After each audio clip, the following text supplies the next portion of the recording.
right, you're live. We are live? Was that a confirmation?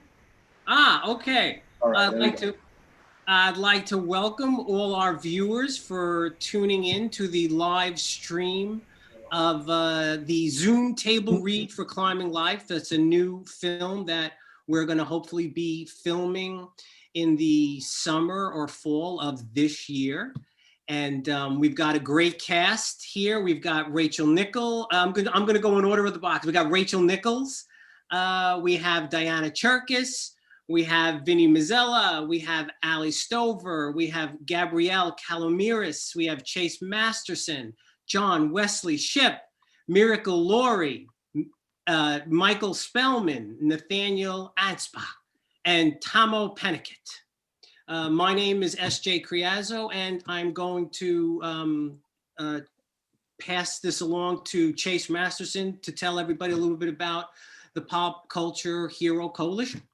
Thank you so much, Steve, and welcome everyone. We are so excited to have this incredible cast aboard and so grateful and honored that you, our audience, are joining us in support of Pop Culture Hero Coalition.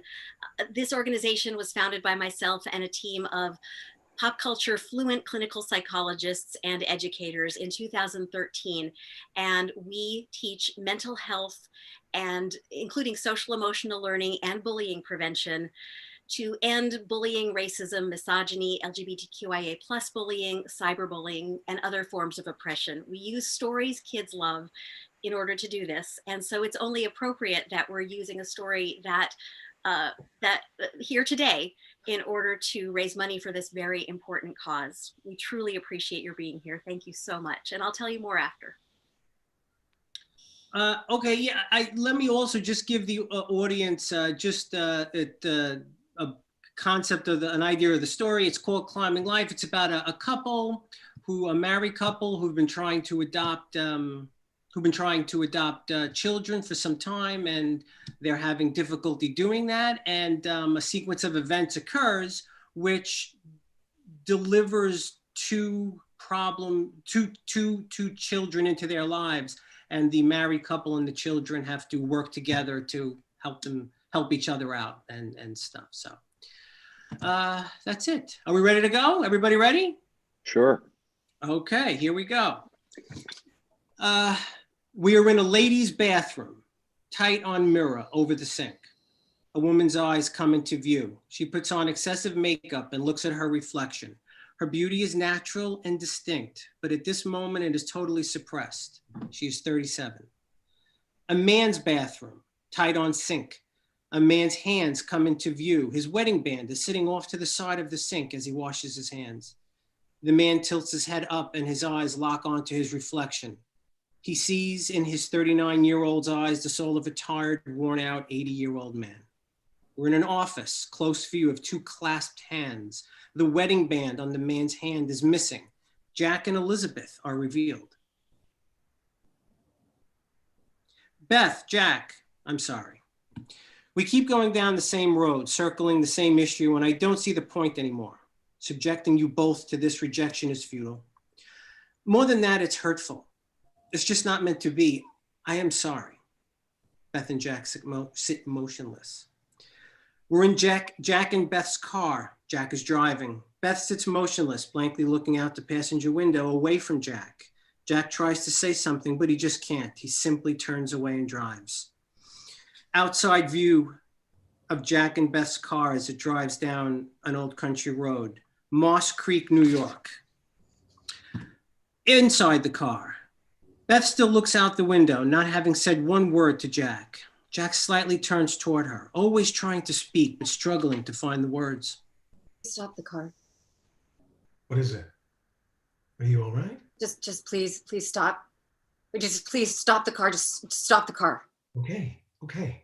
Jack quickly pulls the car over to the side of the road. Beth abruptly gets out and runs toward an open field overlooking a mountain range. Beth stops at the fence. She grasps it tightly. Jack comes up right behind Beth and puts his hands on her shoulders. Beth, what is it? I wanted a child. Beth, I understand it. Do you? I mean, there was always this hope This light I saw at the end, but now nothing. I see nothing. I see us together, the future we always talked about. With kids. This isn't the future we hoped for. A family, Jack, remember? We were supposed to have a family. That is the future that we wanted. I wanted, and you can't possibly know how. Yes, I can. You don't think I wanted a child as much as you to be able to give them a life I never had? You don't think I wanted that? Every time we take this drive, the pain just got worse and worse, and I'm numb from it, Beth. Why didn't you tell me? Well, how could I? You're always filled with so much hope. I couldn't take that away from you. But now there'll be no more trips, no more hopes to crush. And there's a part of me that's thankful for that. Because this all hurts too much. No, Jack, no, I'm not. I still want to keep trying. Beth, there's nothing left. Don't you see that? What started out as fulfilling our future is killing us. Well, without children, I don't see our future anymore. I didn't mean nothing. No, you said what you meant. No, I didn't. The light I saw at the end of this was you and I, and a family we could call our own. I wanted to see you playing ball with our son, teaching him that very bad curveball of yours, then going camping with him and telling him about girls and teaching him how to drive, or fighting off all those boys who would try and date your little girl. Not being able to do what's supposed to be natural and knowing that it's my fault. Elizabeth, you have to stop doing this because it's ripping you up inside and you're taking me with you. This must stop. No. Then you do it alone because I won't do it anymore. And do me a favor, stop blaming yourself for everything. You know very well why we can't adopt. You and I both know if I could have children, none of this would matter. We can't have children. Ever. Ever. We can never have a child. Jack. What? Jack's work pager goes off inside his pocket. Enraged, he reaches into his pocket and pulls out the pager. Wow, what is it? What is it? Leave me alone. Jack throws the pager over the railing. Jack looks at his left hand and sees that his wedding band is missing. What? Wait, where's my... I'm sorry. No. I'm sorry, I didn't My mean to upset you. ring. My wedding band. I was in the bathroom and I put it in my pocket. It's not here. It's not here. Oh God, I must have thrown it. Jack, listen, it's all right. Just let it go.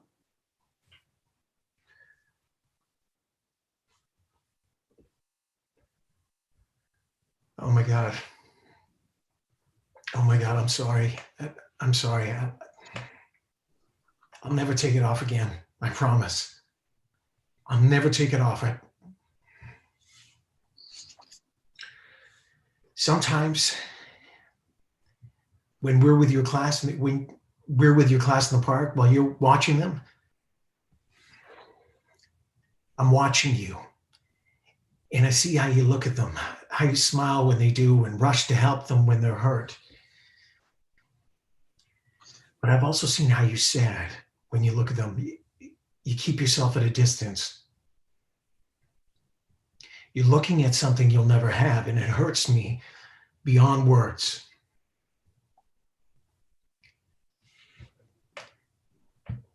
You would have made an amazing mom.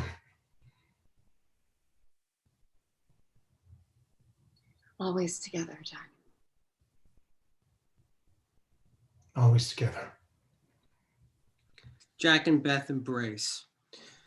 Open road, a lone car speeds by. Thomas, 30s, is driving. Jean, 30s, his wife, sits in the passenger seat reading a book. Two children, a 15-year-old girl, Jessica, and a 12-year-old boy, Timmy, sit in the back seat. Timmy and Jessica are consumed with their iPhones with earbuds in their ears. You've been driving for 5 hours, babe. Whenever you want to switch. The map listed a rest area that should be coming up. We'll stop there, get some lunch. Okay. You kids hungry? What else is new? Dad, what time do you think we'll get to Niagara Falls? Late this afternoon, Jess. You looking forward to it? Not really, no. But this taskmaster I know is making me do a book report on it, so. What about you, Timmy? Just a big hole with water. Big deal. Well, Tim, it's more than that. It's actually quite interesting. You see, scientists think it was formed. Hey, how about a game of catch after lunch? Yeah, sure. Good. We're at a diner. In a corner booth, our family has finished eating and are in quiet conversation. Jessica and Jean are looking at road maps. Timmy is sitting facing the window. He's looking outside at some kids playing catch. You ready to play some catch? Sure. Tom and Tim exit the diner and walk around to the back. Tom is carrying 2 baseball gloves and a baseball. Tom walks over to Tim and sets him up just far enough away to throw the ball to each other. You ready? Yeah. Tom throws a slow ball and Tim catches it. Good. Tim All is- right. Try this one, champ, okay? Tom throws the ball up high so Tim can try and field the ball. Tim runs and catches it. All right. Hey. Feeling smile. much better. Tim smiles but appears uninterested. We're in the diner. Jessica and Jean are talking. So, have you made a decision on the dance school yet? No, not yet. I'm not even sure if I really want to go to dance school, Mom. I'd be starting late. I'm not sure. It's not a prison sentence, Jess. You said you wanted to change from basketball, so. I know. I like to dance and all, but every day for 5 years, I've had practice, workouts, weekend games. I think I just want to veg out and do nothing for a while. Veg out? Mom. I'm teasing, Jess. This is me teasing you. I mean, your dad and I have already talked about this. Whatever you want to do is okay with us. Thanks, Mom. Thanks for letting me make the choice myself. Okay. But you are going to have to make the choice, you know. Nice while it lasted. Yeah, I know. They both smile at each other. Outside the diner, Thomas and Tim are continuing to throw the ball back and forth to each other. Tim abruptly gets very tired and frustrated. You all right? Tim is breathing very heavy. He turns and sees the other boys running around just fine. He throws the ball to the ground and walks away, not answering Tom. Whoa, Tim. Tim. Leave me alone. What do you mean? Tell me what's going on? Why'd you stop playing? Because Timothy. I get tired. I can't play anymore. And the kids make fun of me. You get tired? Well, son, the kids are a little older. They just No, they're my age. They call me wimp and a girl. How long have you felt like this? I don't know. A long time. Does Mama know? I never told her. Hmm. And you're not home a lot. I know. And I'm sorry. But that's all going to change now. That's what this trip is about. That's what this all is about. It's us. All of us together, a family. What's wrong with me? I don't know, son. But we're going to find out. We're going to find out. We're going to make it better, I promise. The back door opens and Tom and Tim walk in. Tom is hit with the butt of a gun. He falls to the ground and quickly pushes Tim back out through the back door. There is screaming and yelling coming from 2 male voices. Tom is hit again with the butt of a gun on his arm. A hand reaches down and pulls Tom up. He is bleeding from the head and is disoriented. Tom sees a man holding a shotgun on everyone in the diner, including Jean and Jessica. Tom turns to his right to the other man who hit him, and the man is also holding a shotgun and is yelling at all the people. Get over there, now, move! Okay. But You better think about this, because what you do next makes all the difference, all right? Shut up! Shut up! Listen, no, listen to me. Listen to me. You are not being forced to go down this path. What the hell do you who the hell do you think you are? Okay. You know nothing about me. Okay. All right, I'm just very slowly, I'm going to take my wallet out of my pocket, okay? Tom All reaches right. into his back pocket and pulls out his wallet. He turns it towards the man and opens it up, revealing a marshal's badge. It doesn't have to be this way. Okay, you can choose better. You can take a different course of action. No, I truly can't. Man is very confused. Man, very confused, turns away from Tom and yells at his partner. Tom swiftly grabs the gun and flips the man over his shoulder and repeatedly punches him. The other man turns and points his gun at Tom. Two people jump to man and struggle with him to get the gun out of his hands. Jean pushes Jessica out the back door near Timmy and then moves toward Tom, but Tom tries to wave her away from the line of fire. Another man throws off the two people and aims his gun at Tom, but Jean is in the way, so Tom cannot fire at the man. Tom tries to sight him up and motions to Jean to duck, but it's too late, and the man shoots Tom and Jean. Through the window, Jessica and Timmy both watch in horror as their parents are killed.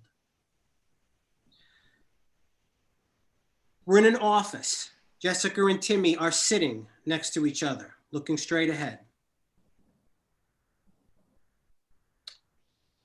Alex. Sorry. My name is Alex, and I'm going to do my best to help you through this. I'm going to be your friend through this. I would like to be a friend to both of you, if you let me. Alex is a boy's name. It's short for Alexandra. If you say so. We both have been through something traumatic. Jessica, I'm looking to you to help me with Tim. And Tim, I need you to help me with your sister. You need to count on each other now more than ever. You are your family now. Okay? We're in an office. We are outside. Hunter, we're on a highway in the Catskill Mountains. Two cars have crashed.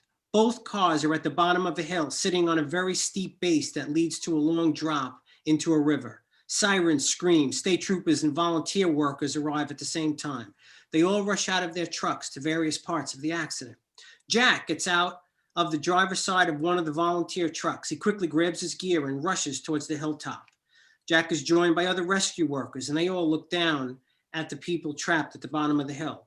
The cars are sitting next to each other and are teetering over the cliff's edge. Jack realizes time is very short.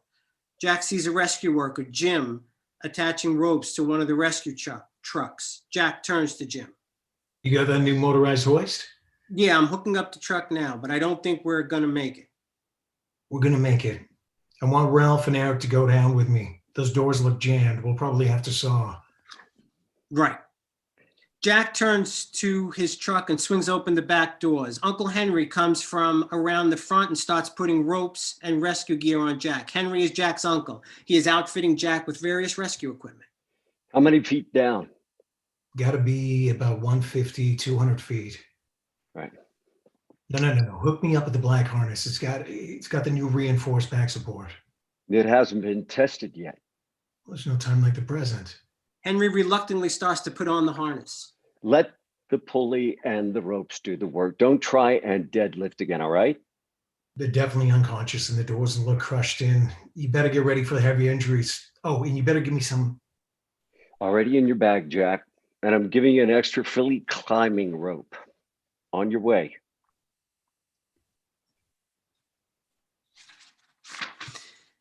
Bottom of the hill, Jack, Eric, and Ralph rappel down the cliffside. They all reach the cars and the trapped people inside, who are starting to regain consciousness. Jack reaches the passenger side door of one of the cars and sees that both people are seriously injured. The man and the woman are both bleeding from the head and are trapped by their crushed-in car doors. Yeah. Please help my wife. Please help my wife. I can't get the door open. Yes, sir. We're working on it. What are your names? Mike and Kate. Okay, Mike. Kate, I need you to acknowledge me, please. I hear you. Why aren't we getting out of the car? My name is Jack, and the reason is your car doors are crushed shut, and we're going to have to saw them off. Right now, they're sawing the doors off the other car. That is also trapped down here with us. Eric saws off near the two other cars. Eric is sawing off Eric saws the doors off the other car, and Ralph talks with the trapped people, a woman and a child. Ralph has his hand on the child's head as the woman holds him in her arms. How much longer? Eric? 10 seconds. Only 10 seconds. All right, Dorothy, you have to give me the baby now. I cannot take both of you at the same time. I don't know. Dorothy, there is no time. You have to trust me. This is what I do. I can't. Please. Dorothy slowly gives Ralph her child. Ralph stands up with the child and moves away from the car. Eric pulls the door right off. Ralph makes his way up the hill with the child. Eric helps Dorothy out of the car and checks that she is okay. Eric now moves to Jack and starts cutting off the doors. Jack hears a scream from inside the car. Jack moves into the window opening. What's wrong? He has a heart condition. I can't find his pills and I can't move. You've got to get him out of here. Jack tries to crawl in, but the crushed-in opening is just too small. Jack looks at Eric and urges him to move faster. He turns back to Kate. Just keep giving him mouth to mouth. Do you know where his pills are? In my purse, but I don't see it anywhere. Jack looks around for her purse. Crash! The car door breaks off. Eric pulls the door off. Jack tries to get Kate free, but she is trapped under the steering wheel. No. Get Mike out first, please. Jack and Kate lock eyes and he nods his head, okay. Eric moves to Dorothy and turns to Jack. I gotta get her up. Go. Jack climbs all the way into the car, past Kate, and pulls Mike over her and outside of the car. Jack wraps ropes around Mike and gets him ready to take up. He leans back into the car. I can't leave you alone. You take us both at the same time. No. Then take him. Get him his medication before it's too late, please. Please. Jack moves out of the car and he quickly puts Mike over his shoulder. Good to go, Jim. Jack turns to Kate for a moment. Jack's ropes become taut and he starts to climb up the cliffside. Just ahead of Jack is Eric, nearing the top with Dorothy. Jim bellows out commands. Climb steady, Jack. Let the pulley do the work. Eric and Jack reach the top. Henry and other medical technicians rush over to help Mike and Dorothy. Ralph brings over Dorothy's child. Jack quickly turns back and goes to get Kate. I'm going back over. Get ready. Jack jumps over the side and starts to rappel down, but suddenly the rope tightens up and the pulley jams. Let's go. Come on. A rescue person comes to the edge of the hill. It's jammed. I can't get you any lower. Jack takes his free climbing rope and ties it around a tree next to him and around his waist. He cuts loose from the main rope and continues to rappel down to Kate. Henry runs to the edge of the cliff and looks over just as Jack is nearing the cars. Jack rappels down the hill. He turns and looks down at Kate. Jack is just within reach of Kate. They both reach out their arms to each other. Come on. Reach. I can't. Reach. Jack flashes to two bloody hands that are being pulled together by a young boy's hands. The hands almost touch and then are pulled apart. Suddenly, Jack is back and Kate's car violently jerks free and drops over the ravine into the river. Jack hangs from the rope frozen, with his hand still stretched out for Kate. The image of the clasped bloody hands fills his mind. Later on, near Jack's truck, Jack sits alone on the ground. Henry walks over and sits next to him. They sit silently. She's dead. They found the car hung up on some rocks down by Prattsville Bend. Kate. That was her name. You did everything you could. She knew she was going to die. She told me to take him first. I can't imagine what level of sacrifice it might take to give your own life for another. Uncle Henry, do you ever think about my parents? I do.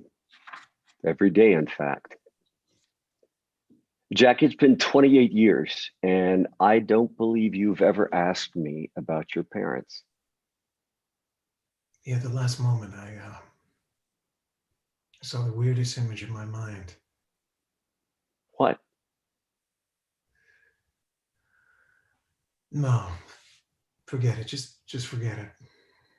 Henry nods his head and puts his arm on Jack's shoulder. We were at Moss Creek High School. Beth is we're in Beth's classroom. Beth is standing in front of her 7th grade class. She is writing on the blackboard. Beth turns to the kids and takes a moment. She is truly filled with joy at being surrounded by them. But behind her smile is always that sense of sadness. School lunch area. The lunch area is jam-packed with students. Beth is sitting at a table talking with Lisa, another teacher, and Beth's best friend. I won't even talk about it anymore. Lisa, really, this was not what 37 was supposed to look like.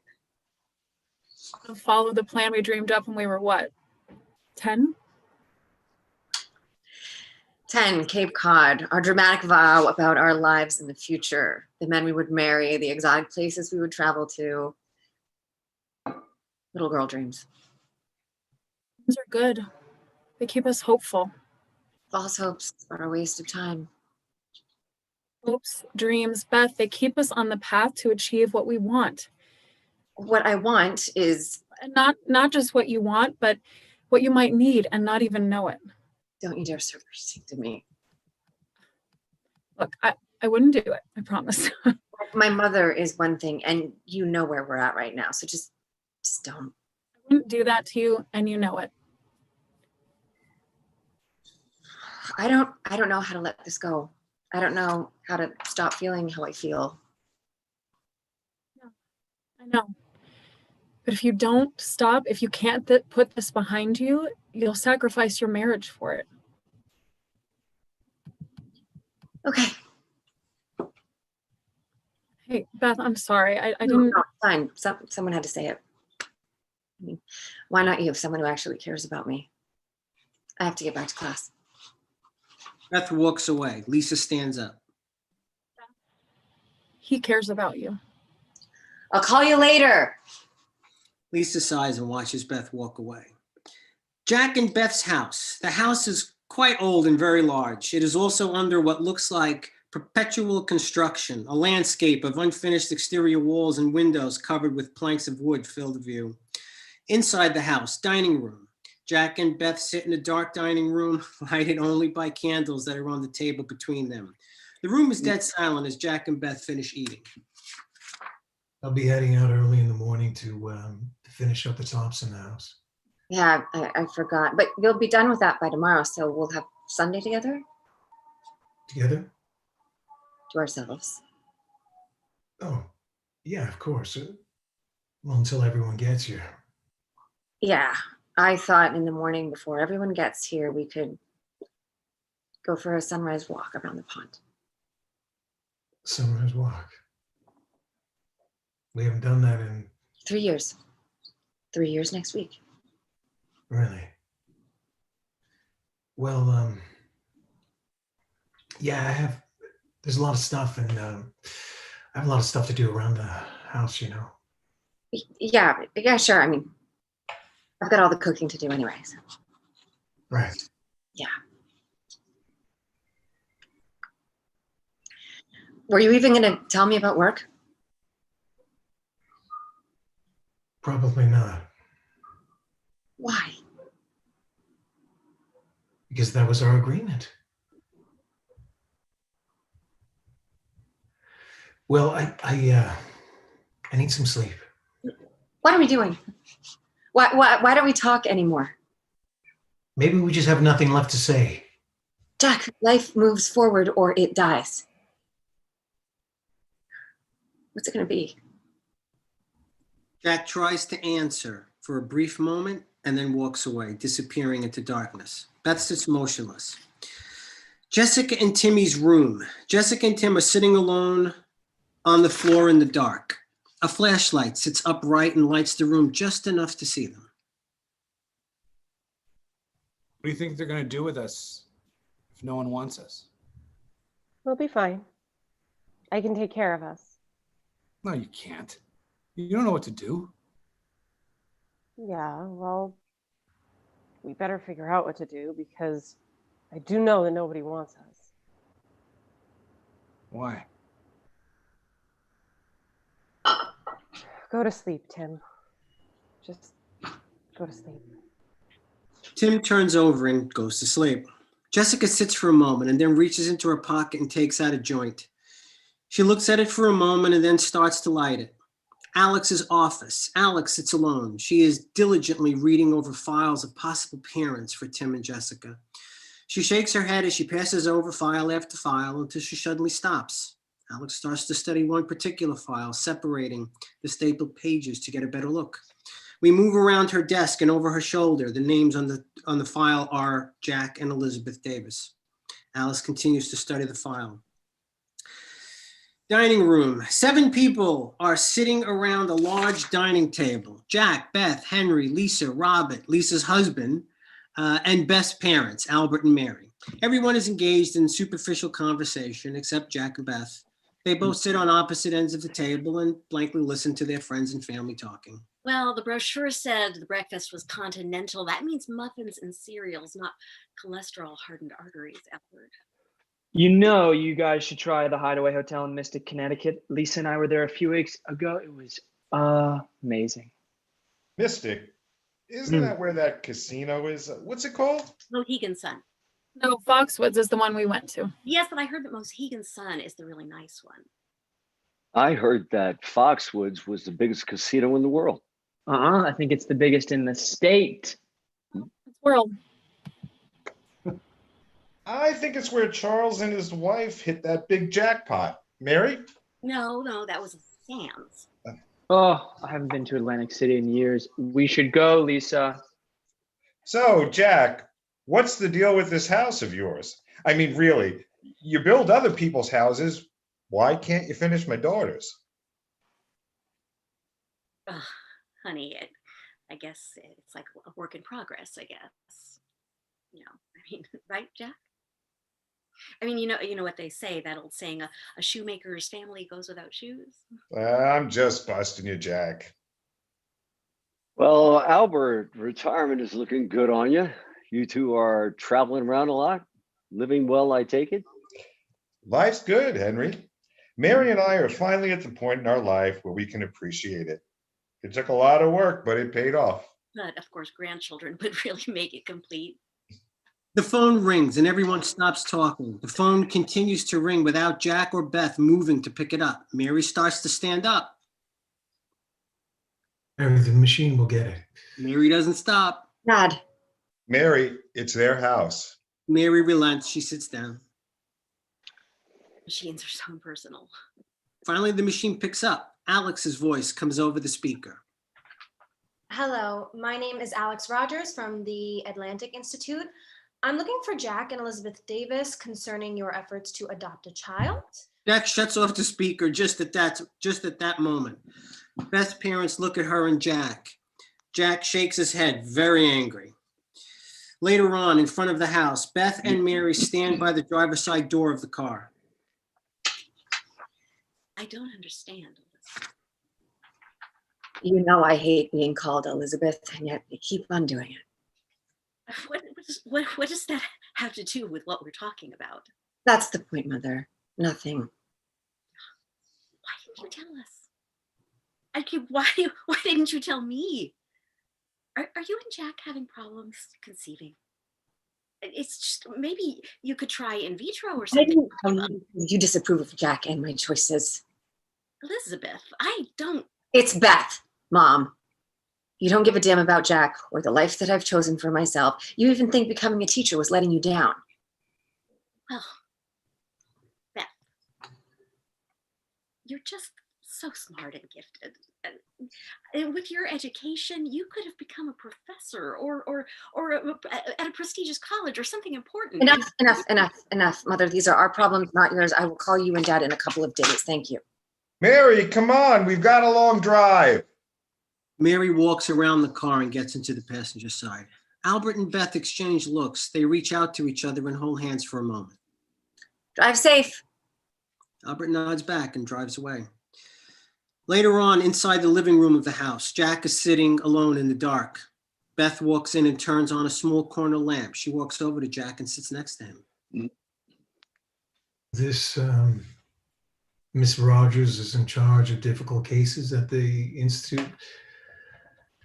She wants us to come down and discuss details that were overlooked in our file. What details? She wouldn't be specific over the phone. She just said it would be in our best interest to drive down there tomorrow morning. What did you say? I told her no. Maybe it's worth a drive. Why? What will be served by false hope? Maybe this person can help us in ways that... It's false hope, Beth. I want to go. Because of your mother? Because of me. If there's even next to nothing chance of us getting a child, how could we possibly not want to know about it? I'm Beth going. turns and walks away, then stops and turns back. I'm going.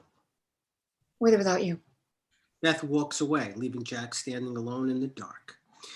We are at the Atlantic Institute, Alex's office. Beth and Jack once again sit in front of a desk. Alex walks into the room and shakes hands with Beth and Jack. Jack, Elizabeth, it's so nice to meet you. I'm very glad you could be here on such short notice. Miss Rogers. Alex. Alex, please call me Beth. And if this helps us getting a child, it's no effort at all. Well, your file, in all its reasons why you've been turned down repeatedly for an infant, doesn't show an attempt to adopt an older child. Why? Because we wanted to have a child we could raise from birth. Look, Jack, I don't mean to be simple-minded about this. Obviously, you both wanted to raise a child from birth. Most people do. But when you saw it wasn't going to happen, surely your aide recommended other possibilities? Yes, of course. But we wanted an infant. We never wanted to feel like adoptive parents. And you both still feel the same way? I see. Alex, we've had a long drive. If you have an ace up your sleeve, now would be the time. Please. I needed to find out what wasn't in the file.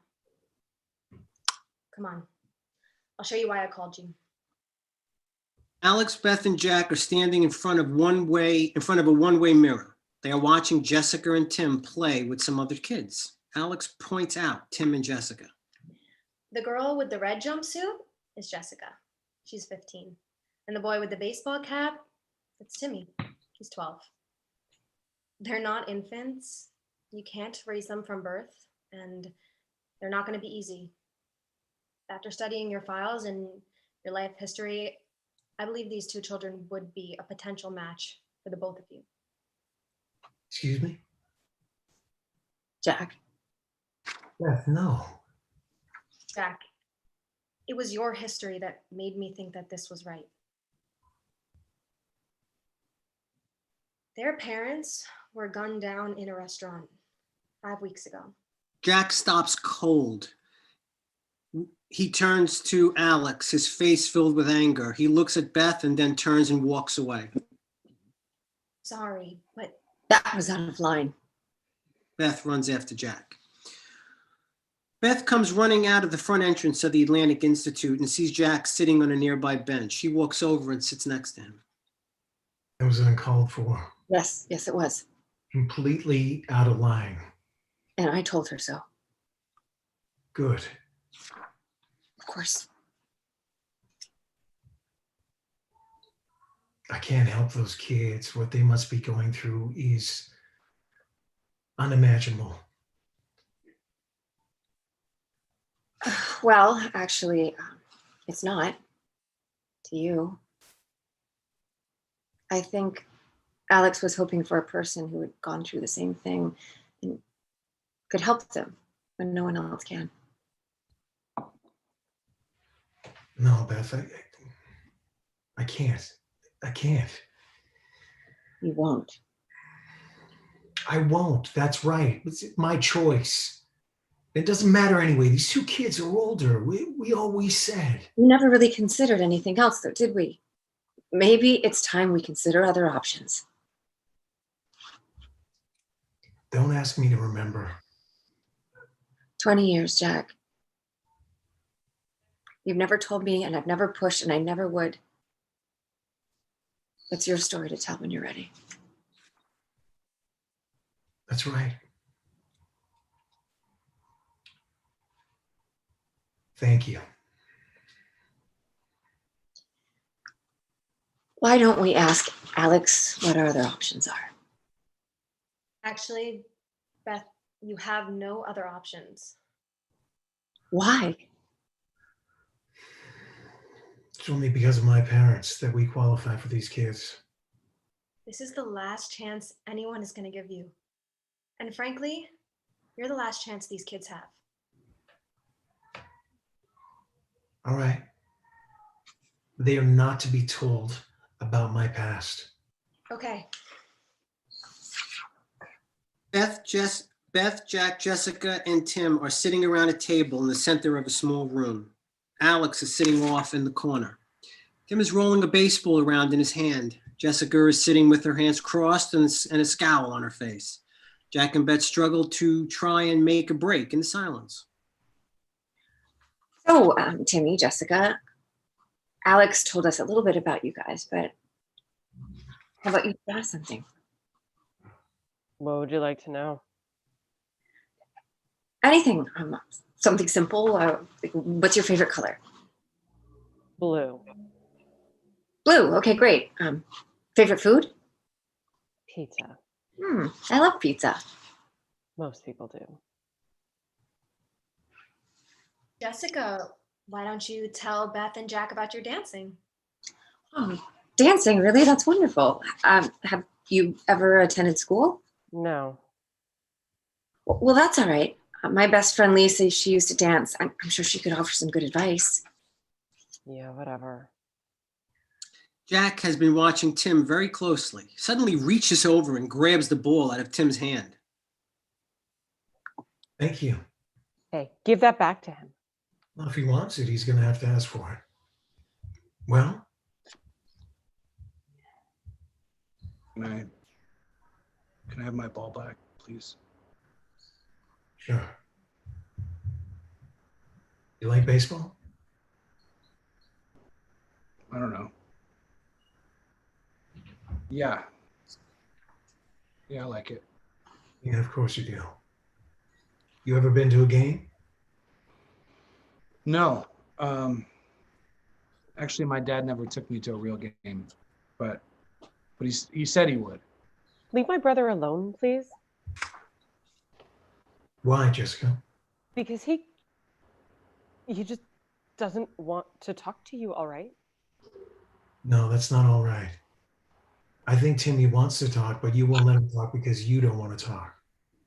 Who the hell are you to speak to us like this? Nobody. We're nobody, Jessica.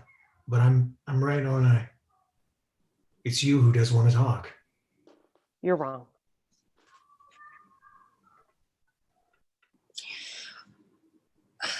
Well, Jessica, you sit here and pout and answer in one-word sentences. Clearly, you're keeping something bottled up. What's going on here? Alex, I thought these were another pair of guinea pigs for us to check out. Actually, we're the last guinea pigs, kid. So it's us for nothing. Why don't you just tell us about... Tell you what? How could you possibly understand what happened to us? You two come in here like the dozens of others and you talk about, tell me all about yourself, talk to me. Well, I don't need to talk to you. Tim doesn't need to talk to you. All you need to know is that we're the difficult case. The two who can't be placed, the troubled ones. The ones who saw their mother and father get gunned down in front of them. How the hell are we going to place them? Who the hell would ever want them? Kid. Timmy, would you please wait inside your room for a minute with Alex? I'd like to talk to your sister alone. Jessica nods to Tim that it's okay. Would you talk to someone who did understand what you saw? Nobody could possibly understand what we saw. Why the hell am I even standing here listening to you? Because I also saw my parents killed. Murdered right in front of me. I was 9 when I saw my mother and my father killed. So you want to talk to me now? You saw them die? Yeah. How did it feel? Helpless. Yeah. Nobody understands. Nobody knows really how you feel, even though they say they do. Yeah. But I know, Jessica, and I wish I had someone to talk to back then who understood how I felt. Really understood. Alex walks out of the room holding Timmy's hand. She sees Jack and Jessica and smiles. It was a common thread to open up. Yeah, but can both of them go the distance with this? Slowly, Jack puts out his hand to Jessica. Jessica takes his hand and smiles very slightly. Fade to black. Fade in. 1 month later, 2 cars drive up to the house, to Jack and Beth's house. Jack, Beth, Jessica, Tim, and Alex get out of the cars and gather around the front porch. Jessica and Tim are nervous and leery about going into the house. Jack walks up the steps and opens the front door. Then he walks back down and joins the others. You guys can just go right in. Tim and Jessica grab their bags from the back seat of the car and start to walk up the steps. Jessica, just go up the stairs and make a left. You guys will be sharing the last room on the right. Okay. The kids push the door open and walk in. Alex, with a bag in her hand, also starts up the steps. You're right across from the kids. Thanks, guys. I'm sorry again for this inconvenience. No problem. It's just for one night, right? Right. Alex walks into the house. Beth walks next to Jack and holds onto his arm. Are we doing the right thing? A month ago, I would have said no. I guess we'll see. What about us? One thing at a time, Beth. Jack goes into the house. Beth remains standing alone. Jack and Beth's house, Jessica and Timmy's room. The room is sparse with furniture, aside from 2 beds and a television. Jessica and Tim are again sitting on the floor in the semi-dark room talking. Jessica, Yeah. I like them. I know. Is that wrong? No. Just remember that they're not mom and dad. But Jack's like us, a little. Maybe he understands. But like you said, they're not mom and dad. Yeah. Let's get to sleep. Tim gets up and goes into his bed. Jessica waits until he is in bed and then reaches into her pocket and pulls out the joint. Outside, Jack and Beth's house kitchen. Alex and Beth sit alone in the kitchen talking. Both are nursing cups of coffee. Jack's got to get this house finished. The board won't look too well on an unfinished home, and they'll need their own rooms, of course. Yeah, I know. It'll get done. Jack will get it done. They seem to be adjusting well. On the surface, and it's only for a week, so it's hard to judge. But it could tell us a lot. Yeah.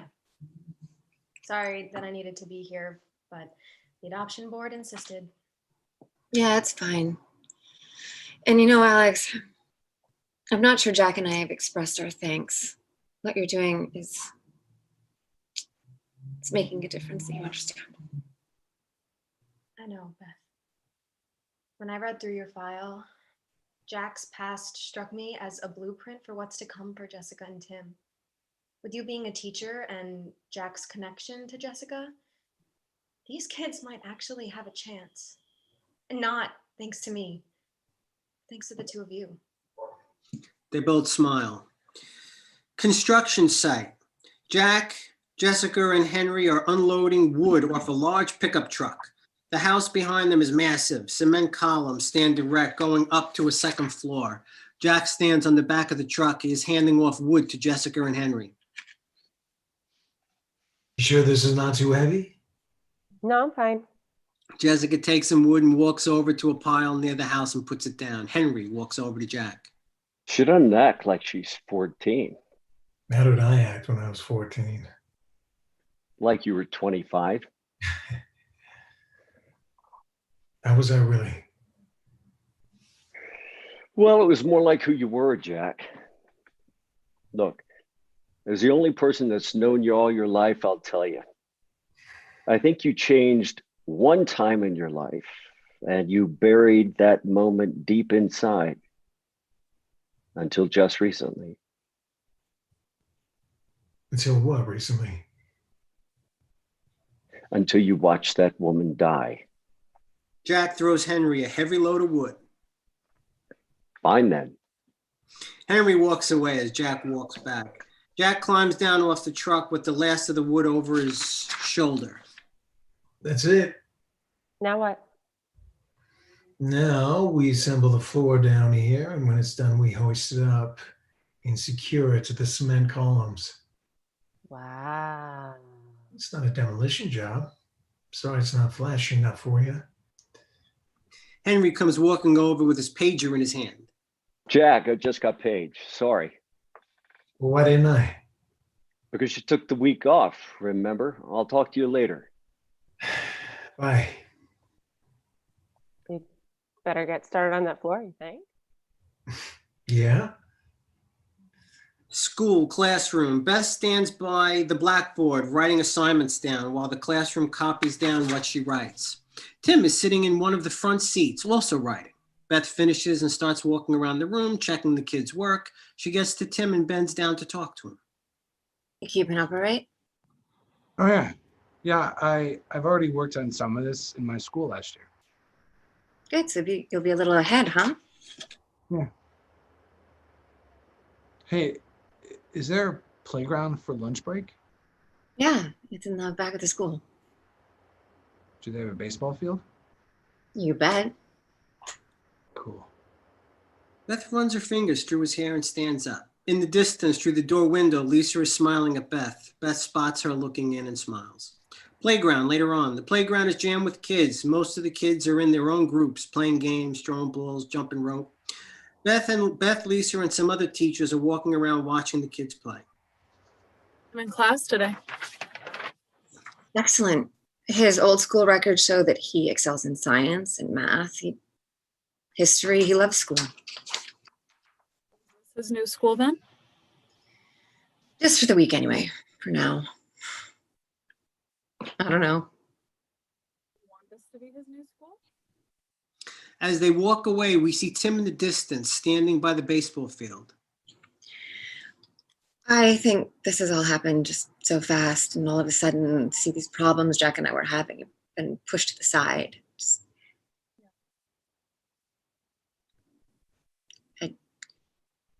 I don't know what I want now that I'm so close to what I've always wanted.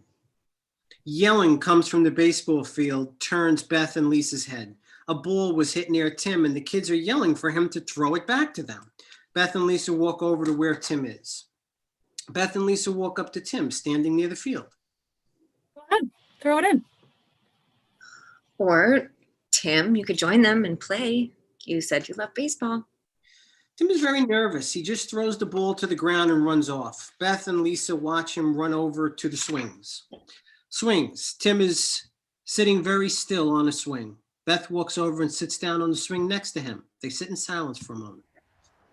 Hey, why didn't you want to play? I just didn't feel like it. When was the last time you did play? I don't remember. It's no big deal. Are you sure? Because you ran away like you were scared of something. And if something is bothering you. Nothing is bothering me. I just don't want to play baseball, okay? Tim gets up and runs off. Beth watches him with concern. Back to the construction job. Jack and Jessica are working on the back of the house, putting together the floor of the porch. Jessica watches as Jack does all the work. Oh, Henry's your uncle? Well, he's not my real uncle, but the next best thing. Henry was my dad's best friend. They grew up together. And when my parents were killed, there was no family, no one to take me in except for Henry. In every way that's important, he became my father. But he's not. Didn't you feel you were betraying your real father by calling Henry dad? I never actually called Henry dad. I wonder if it was wrong. Not calling him dad? Yeah. I'll never be able to call anyone dad or mom ever again. What will that solve? Well, why didn't you say it? Well, this is about you, what you're feeling. What do you mean? You know what it feels like. For me, I know what it feels like, but what about you?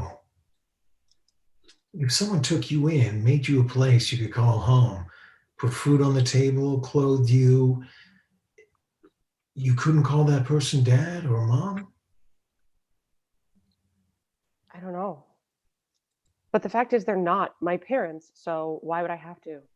Well, you wouldn't have to. No, that's not the question. The question is, could you? Could you use those words without feeling guilty? Could you? Jessica walks off. Jack sighs. Later on that night, Jack and Beth's bedroom. Jack and Beth are lying in bed. They are both on their sides, facing each other, talking about their first day with the kids.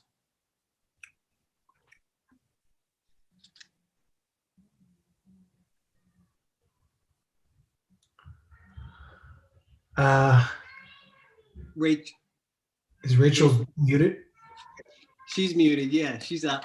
She's gotten it. It was almost clear. Sorry, guys. Could you?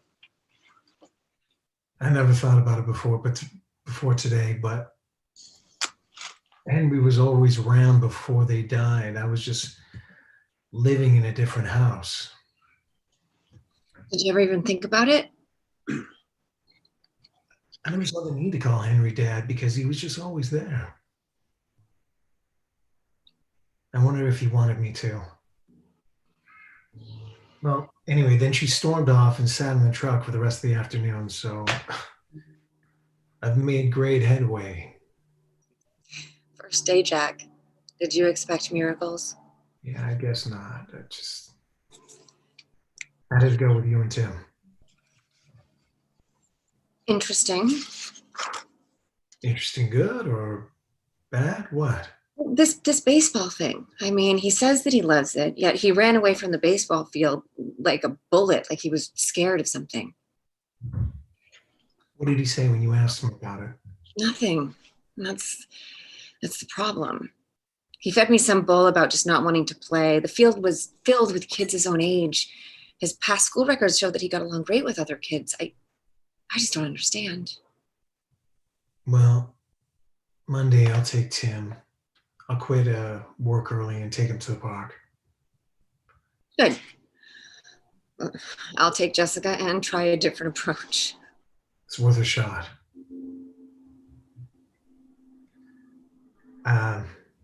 Sorry I missed Alex before. What time did she leave? 8 o'clock.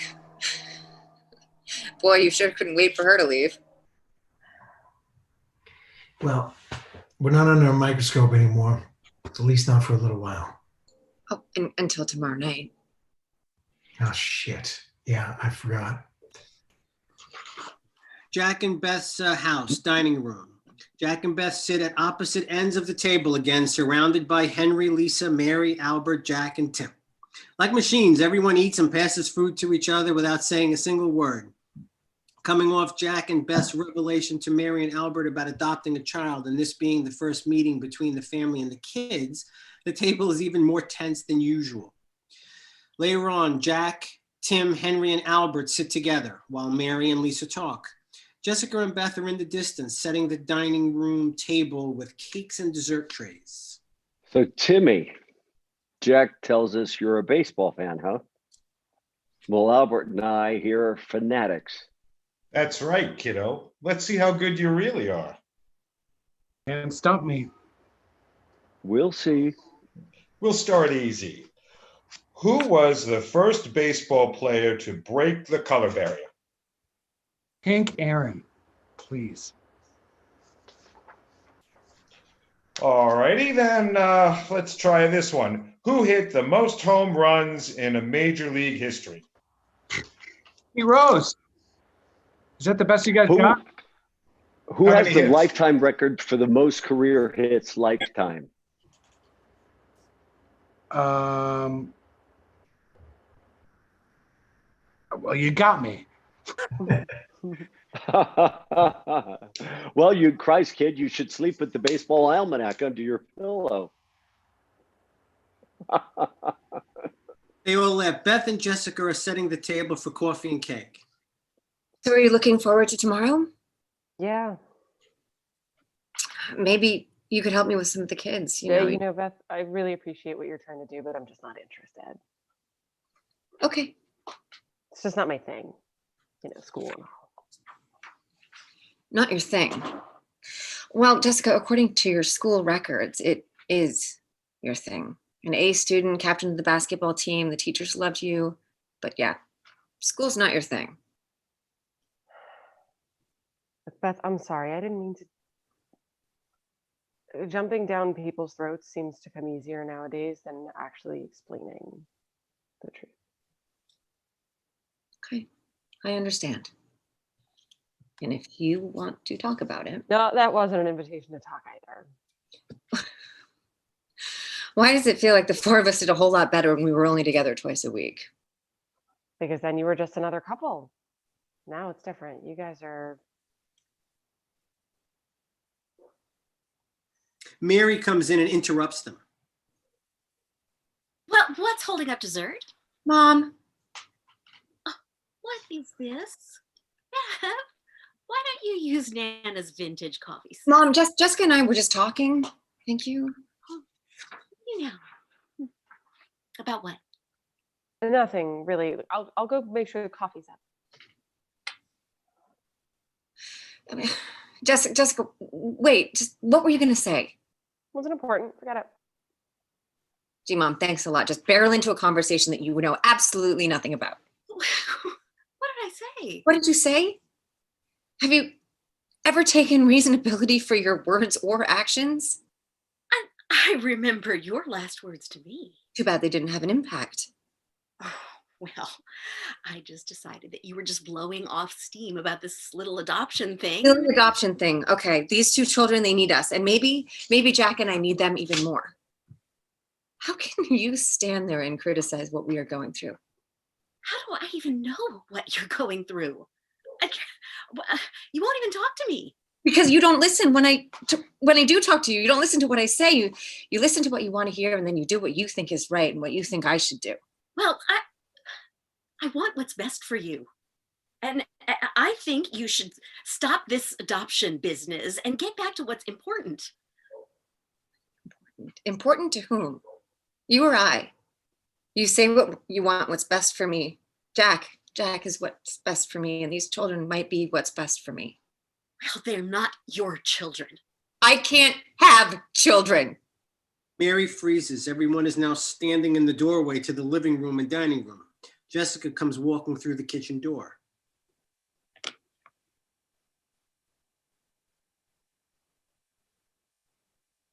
I can't have children. How can that be? It's not how, it's not why. It just is. I didn't know. Why didn't you just tell me? Why? I would never. You would never what? You never once asked what was wrong. You never asked what can I do. You always just disapproved of every single choice I ever made. So why should I tell you about this? All my life, I've been trying to live the life you wanted. Not what I wanted. Maybe neither of us really listened to each other, and I don't care anymore. Get out of my house, Mom. Beth walks away. Everyone stands speechless. Mary is mortified. She has no idea what to do. Mary walks over to Jack and touches his hand.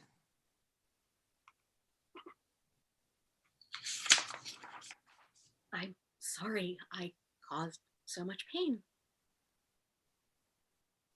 Leave now. Mary takes Albert by the hand and walks out the front door. Fade to black. Jack and Elizabeth's house, morning. Jack is working under the hood of his truck as Tim and Jessica come out of the house. Tim runs over to Jack and climbs into the truck. Jessica lumbers over to Beth's car. Chicken out. Oh, that's your line. Sorry. You chicken out easy. What? After one fight, you can't even talk to me. We're trying something different today. There's no master plan here. I'm just making it up as we go. Yeah, I know.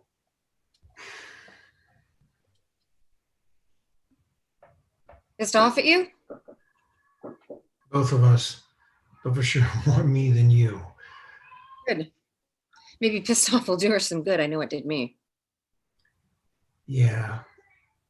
You know, last night that it was a little harsh with your mom. Long overdue. Anything else? Okay. You two have a good day.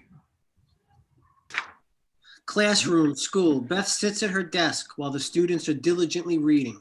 Jessica is sitting in a corner of the room also reading, but unlike the class, she is constantly looking around the room, very bored. Beth looks up and sees her lack of concentration. Classroom later on. Beth is hanging up Halloween decorations with her class as Jessica sits in the back of the room, facing away from the entire class.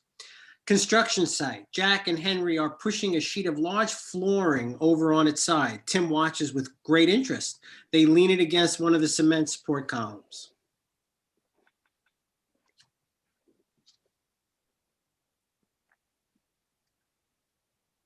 Cool.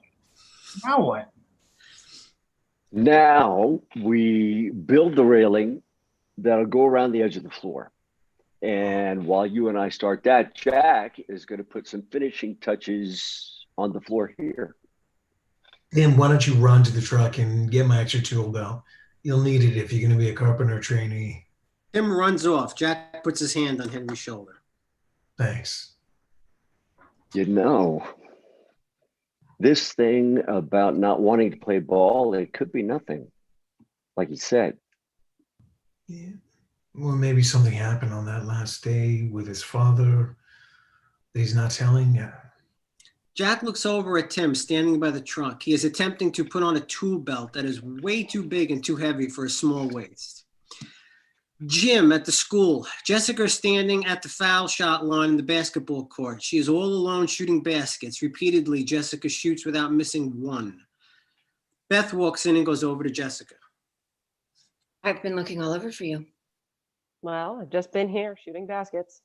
That's right. Captain of the basketball team. I think I've outgrown this kid's game. Yeah, you're all grown up. You can't even say 2 words to a group of 12-year-olds. Who cares? Is that going to be the standard answer for the rest of your life? Well, Beth, I don't remember ever saying it to you before, so... I'm not talking about the words. I mean, the attitude. Everything about you says, who cares? Or I'm not really interested. So? So how about one-on-one?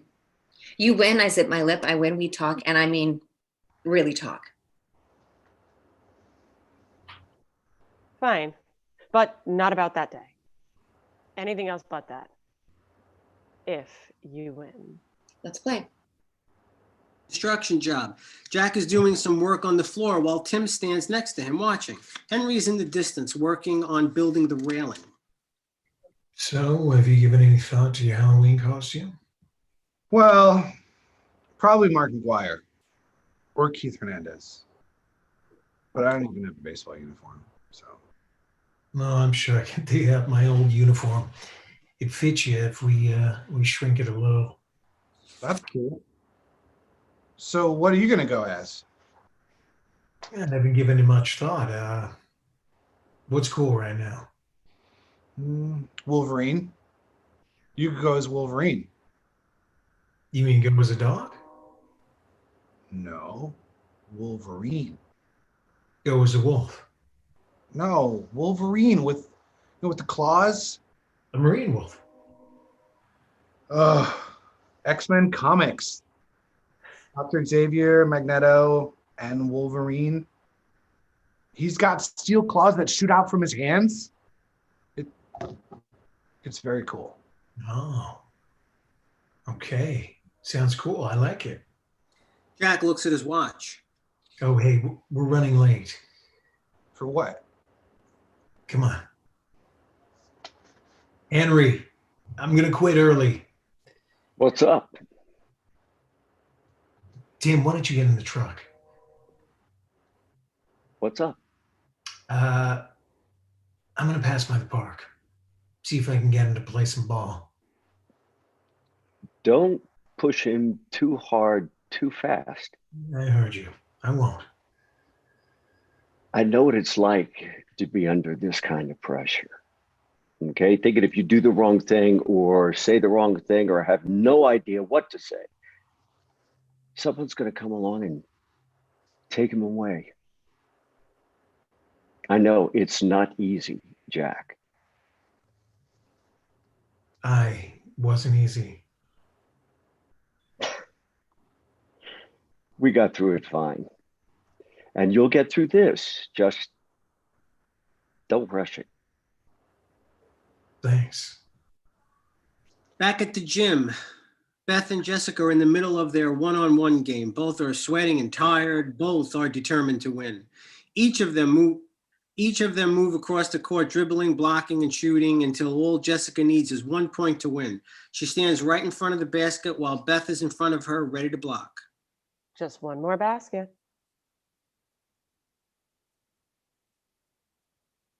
Rachel, you're on mute. Yeah, well, you know what? I don't really think you have it in you. Jessica shoots from where she stands and sinks it without even touching the rim. So when you want to do something, you do it. Seeing as how I won, I don't have to talk to you now. Fine, have it your way. Red. Red. What about it? Red is my favorite color. Beth smiles and walks over to her. They both sit down in the center of the gym floor and talk. What else? Small talk only, right? That was the deal. Let's see. I've been thinking about letting my hair grow out. I've decided to pass on dancing school, and basketball's kind of past me for now. I've noticed that these things are starting to get in the way. God, I actually hate pizza. Any kind of fast food makes me crazy. I think I want to be a vegetarian. And I don't know, I think I want to attend medical school someday. But who knows what the future holds. All right, your turn. So what do you think about my house in progress? What do you think about Jack? And my mother can be a real bitch. Well, she's got a point about the house. What are you guys waiting for? Truthfully, we don't know how to finish it. We're stuck on colors, design, and modern or colonial, TV room or guest room. I don't know. How long have you been working on it? Oh, about 3 years. 3 years living in that work zone. Oh, 3 years out of 15 isn't bad. Is that how long you guys have been married? May 3rd will be 15 years. We've known each other since we were 19. Love at first sight. Ooh, well, more like love at first punch. He was defending you from a drunken college jerk. No, I took a swing at a drunken trainee jerk, missed him, and caught Jack on the chin, who was standing right next to him. So you guys met? When Jack woke up a few minutes later. Oh, I like that. Wait, trainee? Jack and I met at the training academy. It was an emergency rescue tech like him. What? No shit. Yeah, truth. Well, why are you an English teacher then? Why did you quit? We wanted to have children. Sorry. I didn't mean to push. No, it's fine. It's in the past. Do you ever miss it? No.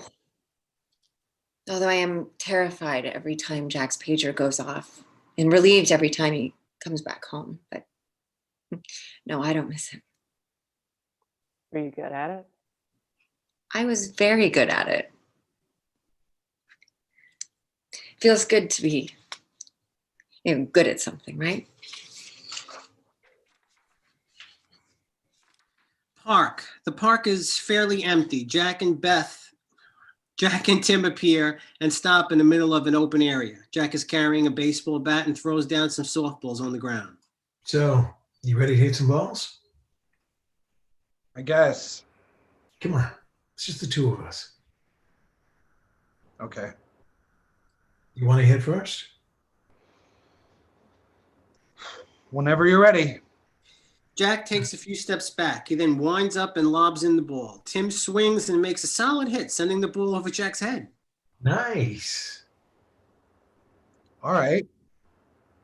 All right, come on. Let's see what else you got. Hey, don't get too cocky. Here comes another one. Jack lobs in another one, and Tim takes a big swing and bang, sends it flying into the air. Jack is very pleased by how well Tim is hitting. He walks over to him. Tim, you're hitting great. Beth said you didn't want to play the other day in the schoolyard, that you were scared of something. No. I just want to play now. Okay, fine. How about you throw some into me and we'll see if you can shag the field. Jack walks slightly away, and Tim picks up the smaller glove on the ground for himself. Jack gets ready, bends down on his knees to be at Tim's height. Tim throws in the ball, and Jack bunts it. Jack bunts it right to him. Tim catches it perfectly. All right. Tim throws the same ball back to him, but Jack overhits, and the ball pops up into the air. Tim runs after the ball. He is running back and forth, getting a bearing on the ball, and then he catches it perfectly. Yeah, go, Tim. Tim takes the ball and throws it to Jack, but suddenly Tim seems to be breathing very heavy and is sweating far too much. Jack looks at him and sees there is a problem, and he runs toward Tim. Tim, what's wrong? Tim is starting to hyperventilate and cannot catch his breath. I don't know. I can't breathe. Jack lays Tim down flat and starts to calm him down. Okay, stop talking. Stop talking. Just focus on my face. Look at me. Look at me. Look at me. Breathe easy. That's it. That's it. Tim starts to calm down and his breathing becomes more regular. Jack stays very still and locks onto Tim's eyes, never letting them wander. How do you feel now? Okay. Tired. Yeah, you're going to feel like that for a little while. What happened? I don't know yet, but we'll find out. I'm sorry. For what? For being weak. For not being able to play like the others. Tim, you played great.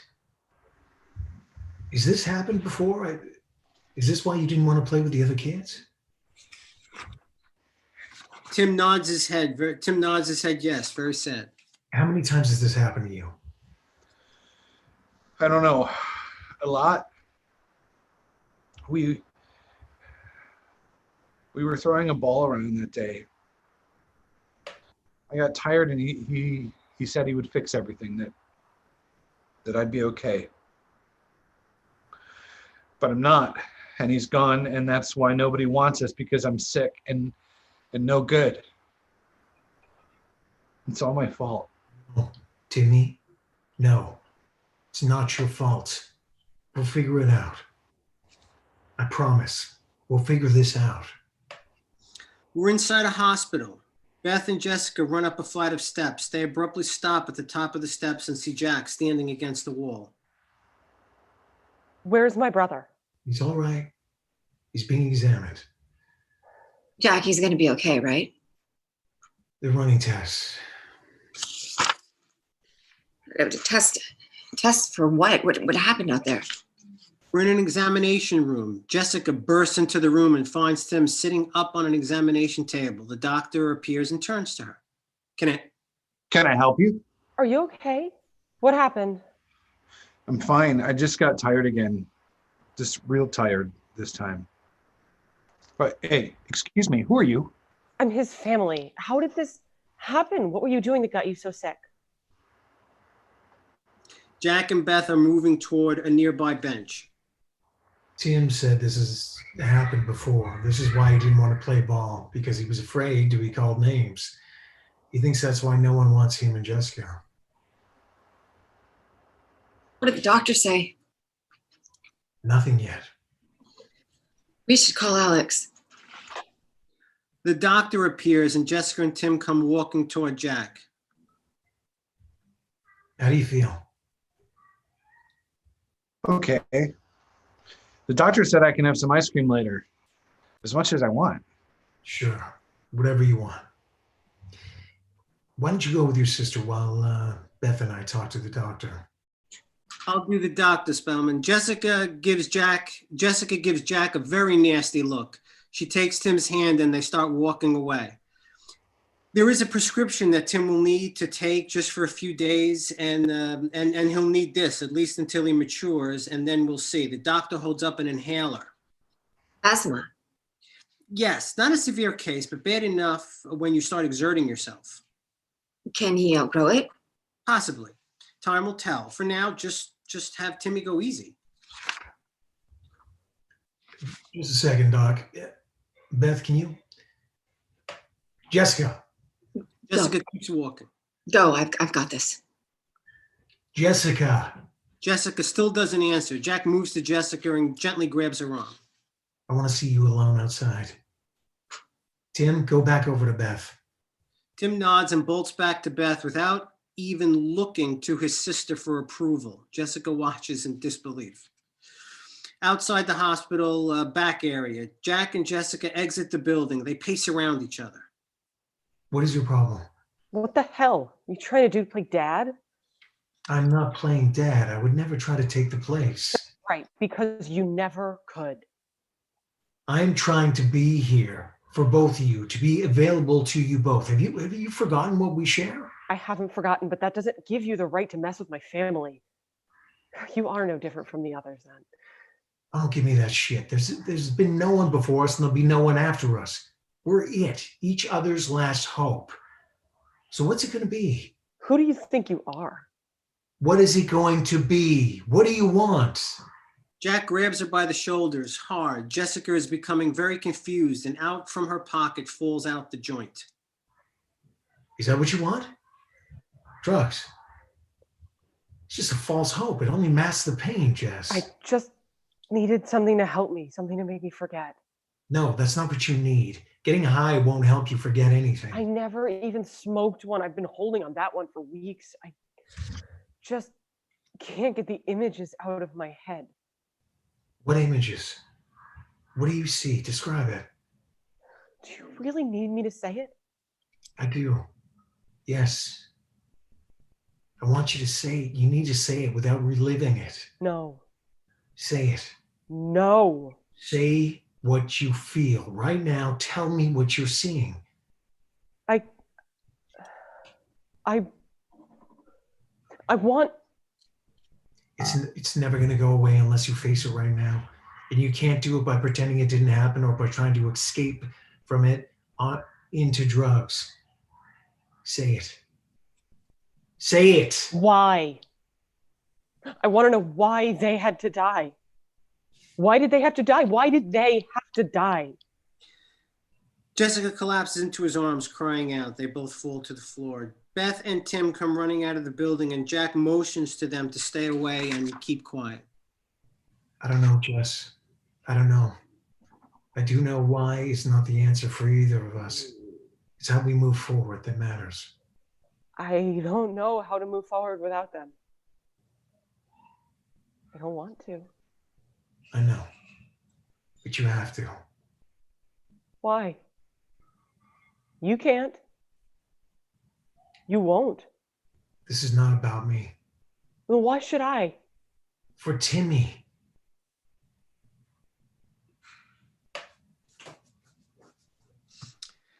Jack sits on the ground holding Jessica. Jessica and Tim's room, Jack and Beth's house, night. Jessica and Tim are sleeping. Beth watches them sleep through the slightly open door. Morning, Jack and Beth's car, Jack and Beth's house. Jessica and Tim are sitting in Beth's car. Beth is standing by the front door as Jack exits the house, closing the door behind him. Did you get through to Alex? Yeah. What did she say?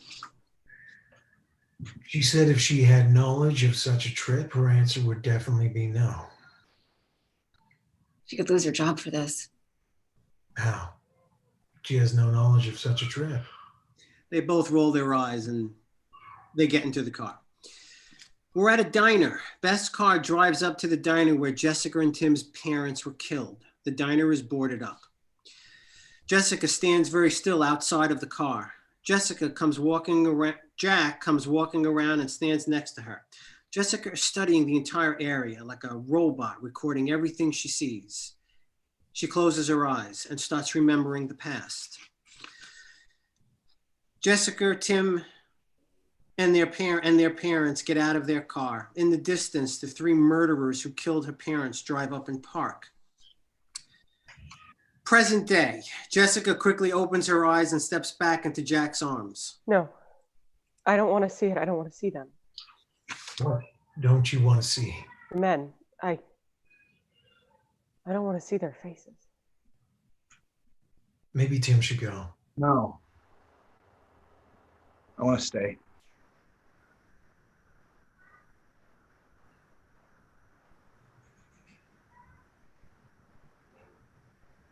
Rachel? Are you sure? Tim nods yes. Tim walks over to Jessica and hugs her from behind. She turns to him and embraces him tightly. Tim and Jessica look at each other and Tim smiles. Jessica nods her head and turns to Jack. It's up to you. Jessica turns toward the diner entrance and takes a deep breath. Jack takes Tim's hand and moves slightly away from her. Jessica starts to walk towards the boarded up door. She closes her eyes. Jessica's mind remembers the past. Jessica sees the doors open and close with people going in and out. She watches herself, Tim, and her parents walk into the diner. Inside the diner, just moments later, Jessica is now inside the diner, watching herself and her family sitting in the booth eating breakfast. She slowly walks towards them. She gets to the table and closely studies her parents as they talk to her and Tim. Jessica smiles at these last few moments of what her life once was. Back to present day, Jessica opens up her eyes and looks at the empty booth, half covered in dust. Jack, Beth, and Tim are standing behind her. She turns towards them.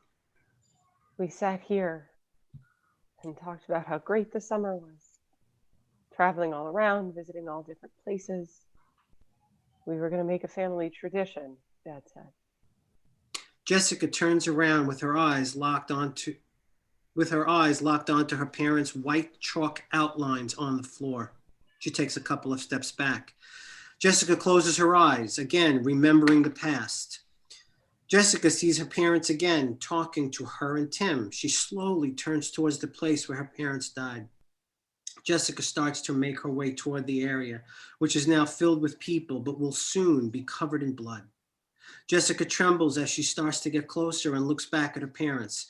She sees Tim and her dad get up and walk out, going to play ball. The three men enter the diner. Jessica's face turns angry and hateful. She watches the men sit at the counter, surveying the entire room. She looks over at her mom and herself, both not knowing what will happen in a few short moments. Suddenly a feeling comes over her. Jessica, not even thinking, runs to the table and bangs on it, yelling out at herself and her mother. But she has no voice like in a dream. Jessica vigorously bangs on the table. And just as she goes to grab her mother, Jessica stops and freezes. A realization comes over her that she has no control over what is happening in front of her. Jessica backs away from the table and must now watch history repeat itself. She feels helpless and terrified. The men pull out their guns and start grabbing people, moving them all together in the center of the diner. Jessica sees one of the men taking money from a safe in an office and stuffing cash in a bag. Then another man comes over and grabs her and her mother and throws them with the rest of the people. Jessica's dad comes in from the back door and startles the men. Jessica watches the events replay themselves in dreadful clarity and detail. We stay on Jessica's face as she experiences the emotions of loss and death in perfect clarity. Jessica hits the floor, stopping herself with her hands and letting her head slump down. She realizes the sounds have stopped. Jessica slowly looks up and sees the white chalk outlines of her parents. Present day, inside the diner, Jessica, with her eyes already open, slowly stands up. Jessica walks towards the chalk outlines and stops right on top of them. She closes her eyes again, but nothing happens. She sees nothing from the past. Jessica reaches out her hand behind her towards Tim. Tim walks over to her and takes her hand. Mom and Dad? No. Mom and Dad are here. Jessica touches Tim's forehead. And here. Touches Tim's heart. And that's where they have to stay, Tim.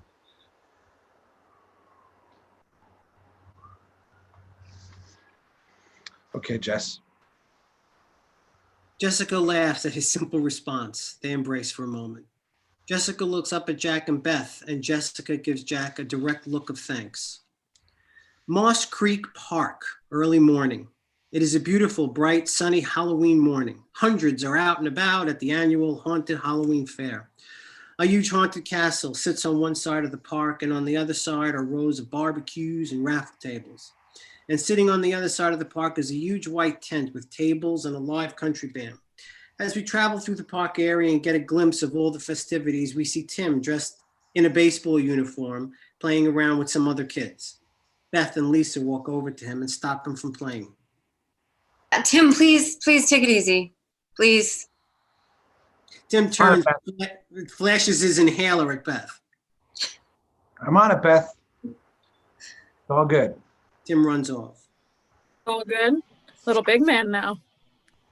You have no idea. That inhaler is pretty much a superpower. How long will I need to use it?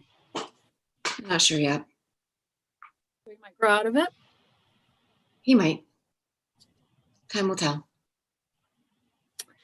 So how does 37 look now? Beth turns to Lisa and smiles. Beth turns and sees Jessica talking to a young boy. She's smiling and clearly enjoying herself. Beth then sees Jack and her smile disappears. Beth spots Alex getting out of her car and walking over to Jack. Frankly, I'm not sure yet. You guys are gonna have to figure it out, and fast. A monster jumps out and tries to scare Beth and Lisa. Hi, Dad. The monster takes off his mask, and it is Albert. He smiles and gives his daughter a big hug. All these years and you still use the same costume. Hey, you stick with what works.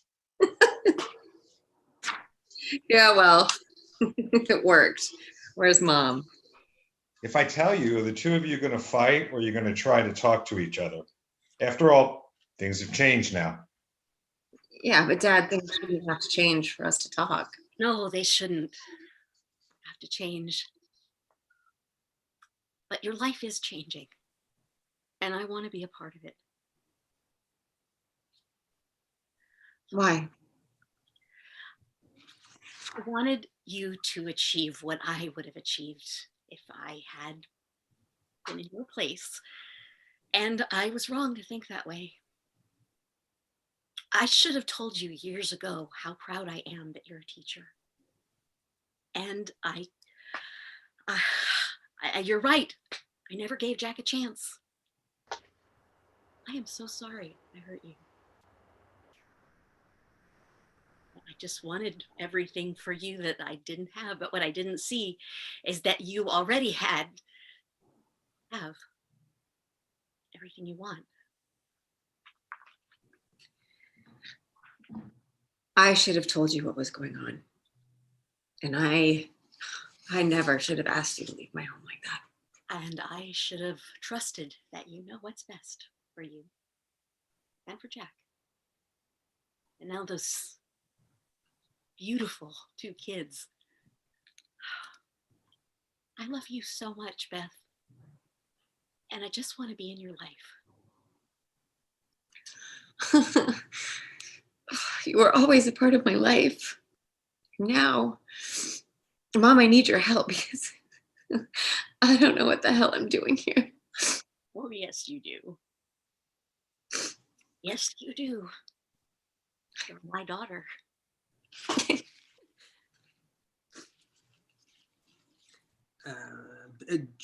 Jack and Alex walk over to Beth and Mary. Beth gives Alex a big hug.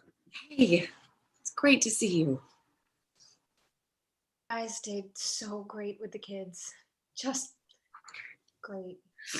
Alex appears nervous, as if she is holding back bad news. Both Beth and Mary take notice. Go make sure your father isn't frightening the children, any more than usual. Yeah, thanks. Good idea, Mom. Mary walks past Jack and stops. She looks at Jack and touches his face with tremendous emotion. Jack nods and smiles back with the same emotion. Mary smiles and walks away. Beth turns to Alex.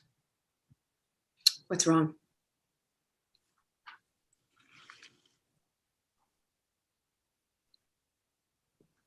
What's wrong?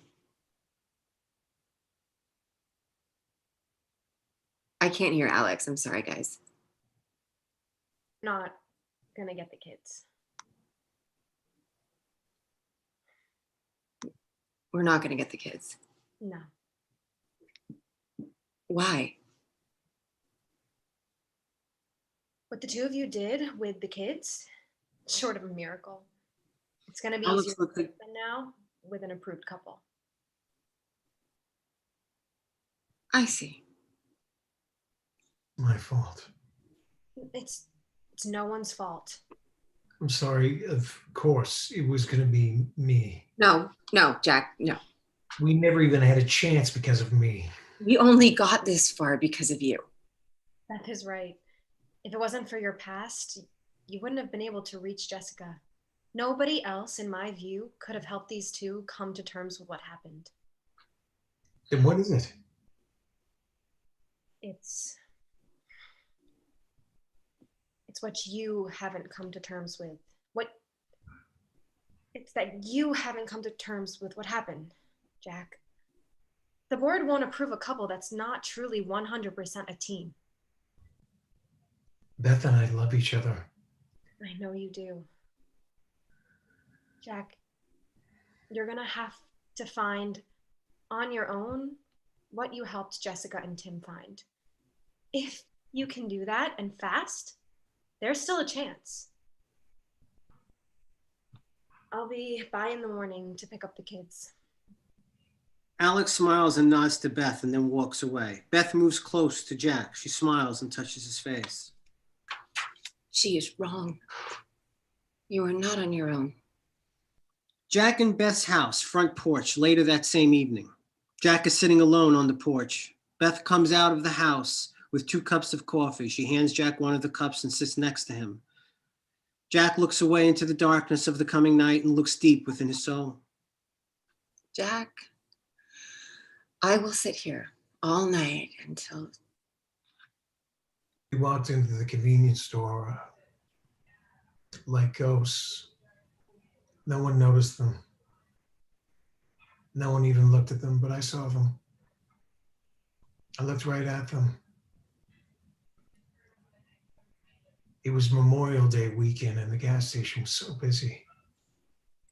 Within Jack's mind, he remembers we're at a convenience store. A person gets shot in the left leg. The robbers turn their guns on more unsuspecting people and start screaming at them to get down. We're back to Jack and Beth on the porch. I tried to call out, but I froze. My body, everything started to go in a slow motion. Or maybe more like hyperspeed. Everything was such a blur. And I saw my parents on one side of the store and these 3 men on the other side screaming and killing indiscriminately with such hate. And I saw my dad and my mom looking at me. My dad motioning for me not to move. I drifted back to the men still killing everyone, and then suddenly I was pulled by my father into a corner behind a refrigerator. And he just kept telling me not to move and to be quiet. My dad tells me that he has to go get my mom and he'll be right back. He'll be back. He holds my head and he tells me everything will be fine. And he moves away from me, and that's the last time I saw my mom alive. And I'm suddenly pulled again, but this time by one of them. And as they point their guns at all of us, I look over my dad, and he's holding my mom's body. And then he looks up at me with such love. Finish it, Jack. My dad rests my mom back onto the floor, and he kisses her on the forehead. And he looks up at me and he motions for me to close my eyes. And I did. And I could feel his weight on top of me, shielding me from all these bullets. But all I could clearly hear was the gunfire, cries for help.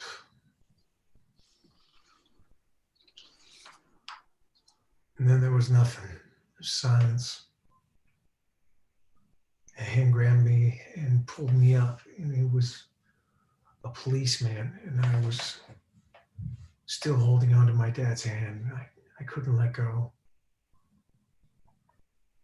Police had broken through the doors and killed all the men, but they were too late. Everyone was dead except me. Police asked me where my parents were, and I just pointed. And they kind of all looked at each other as if they didn't know what to do or what to say. And all I could do was stand there. I looked down, and there they were. And I just fell down next to them, and I held onto their hands. I wanted to put their hands together one more time so they could be together, but I couldn't. They couldn't reach. And I couldn't save them. I couldn't save them. I couldn't save them. I couldn't save that woman. I tried, but I just couldn't save her. What woman?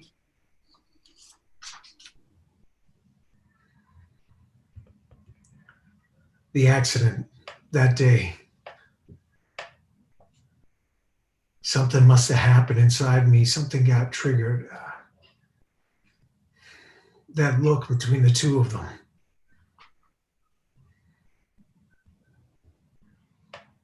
They must have shared everything, said everything that needed to be said, that would have been said in a lifetime together. Jack. They never got the chance. It was taken from them. Life moves forward or it dies, Jack. What's it gonna be? Jack's emergency service pager rings, startling them both. Jack tries to shake off the emotions he is feeling and grabs the pager and looks down. What? Climbers. Trapped a Catterskill. I'll drive. Beth, no. You need time to get your head straight. I will drive. Jessica takes out her cell phone and dials. Jessica and Tim appear in a second floor window looking down at Jessica and Beth. Mary answers the phone. Good morning. Mom, hi. Can you and Dad get over here now? Jack had an emergency call and I have to drive him and the kids are here and I need you to come over and I need you, Mom. Yes. Mom, Of course, honey. We'll be there in 5 minutes. Thanks, Mom. Thank you. Jack looks up at Jessica and Tim. Beth looks up at them as she gets into the truck. Grandma and Grandpa will be here in 5. We'll be back. We'll be back. Beth and Jack look at each other and then back up at the kids. Beth slams the door. The truck speeds away. Jessica and Tim watch the truck speed away with great fear. Catterskill falls a few minutes later. Beth and Jack speed up to a screeching stop. Henry runs over as Jack gets out of the truck and starts gearing up. Beth gets out and looks on.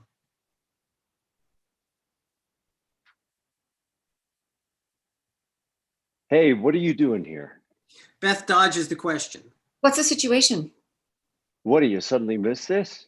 Beth continues to ignore the question. 3 climbers got trapped under the overhang. They lost their ropes, and frankly, if they had them, they appear too frightened to get themselves up on their own. No worries. You easy rappel down. I'll get each one up, one at a time. Yep, sounds good. Henry grabs some equipment and moves away. Jack moves to Beth. Beth? No, go. Stay clear and get them up. Jack truly has no words. He nods and runs off. Beth remains still, watching Jack head off into danger. Beth gets back into the truck. She slams the door shut. As the sounds of chaos echo outside the truck, Beth reflects on everything Jack told her and the understanding that he is not ready to take on Jessica and Tim. Beth takes her cell phone and dials. Alex answers. Beth, hi, is everything okay? Beth?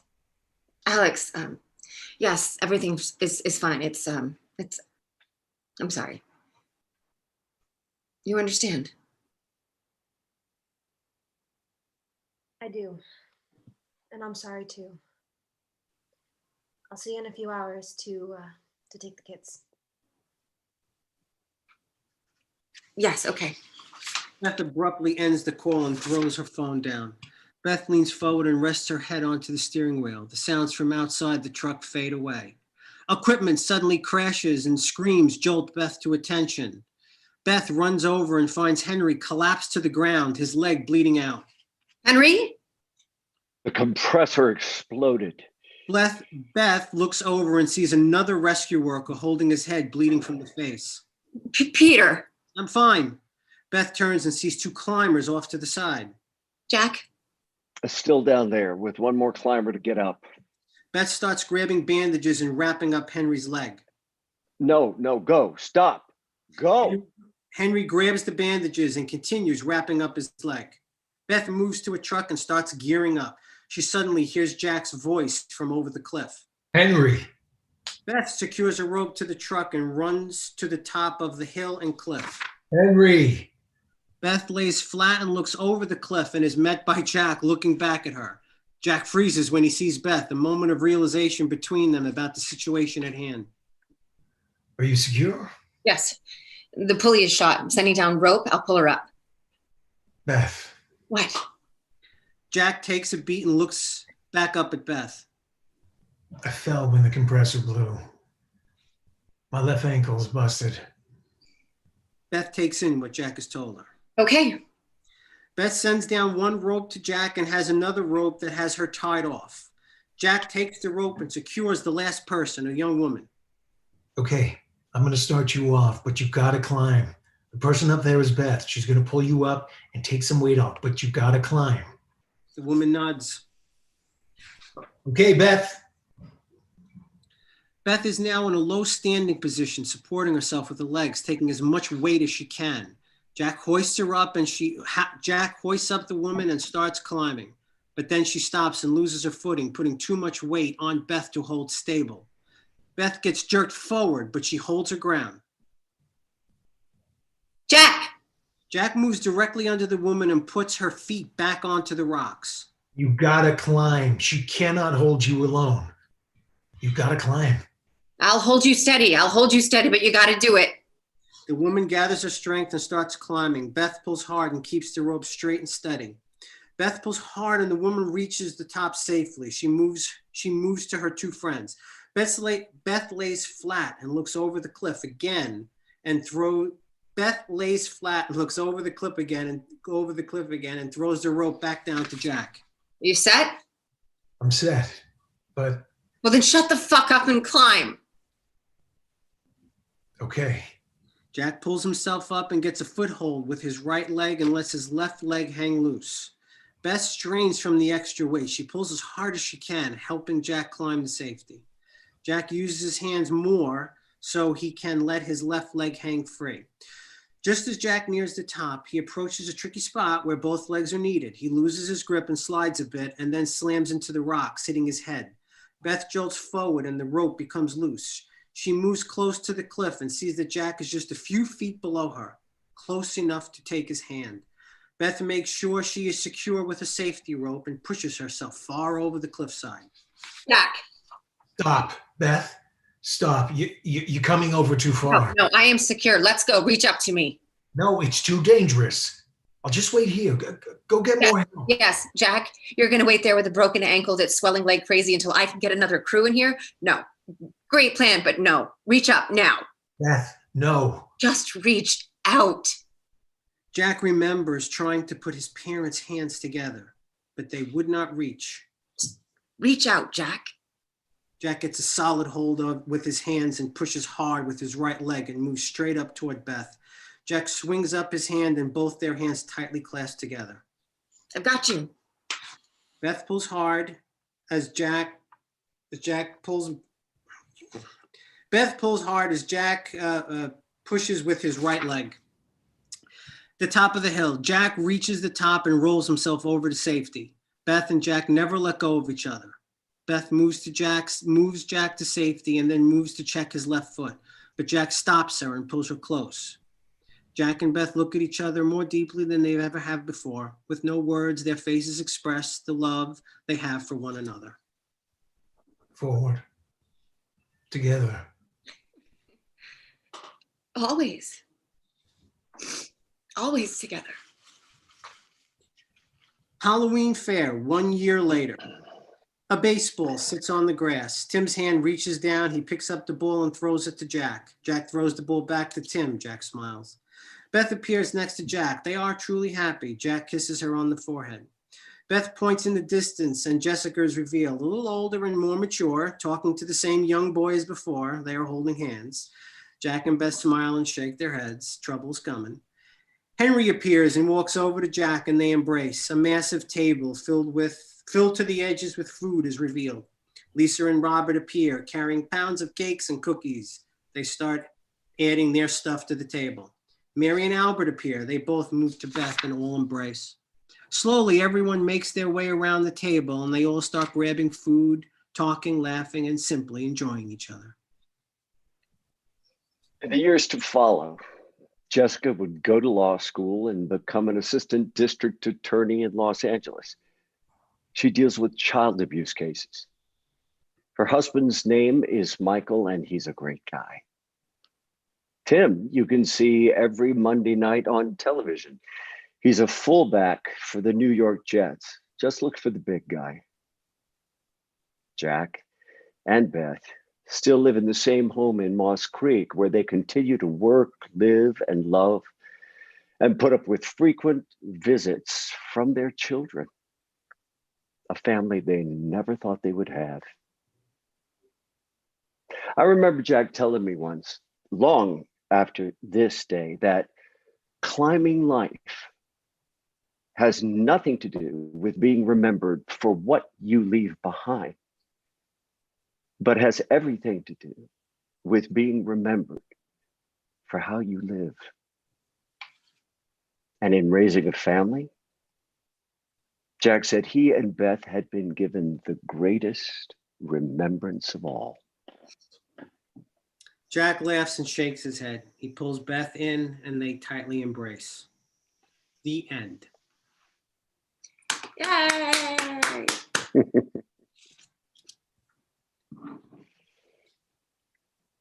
Chase.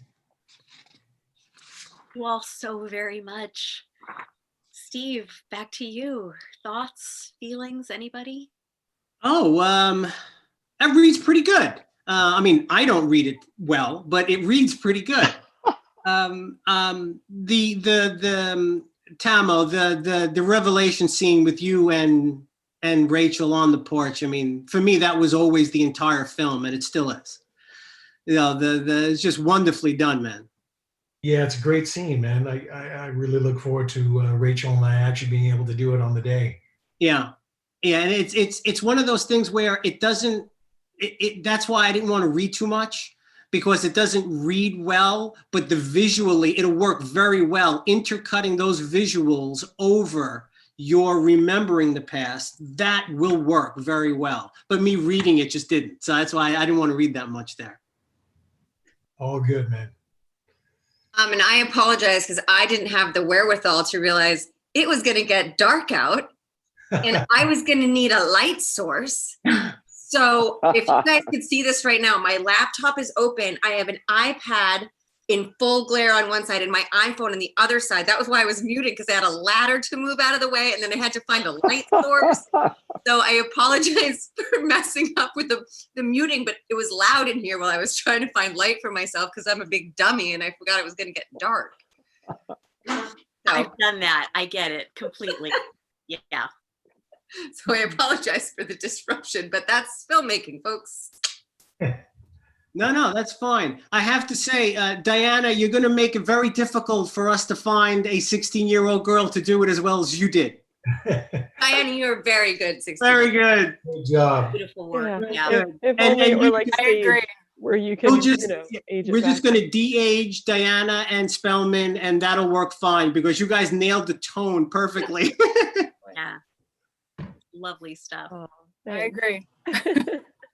Unmute yourself, Michael. Yeah, okay. Michael, you're muted. Yeah. Anybody else have any interesting thoughts?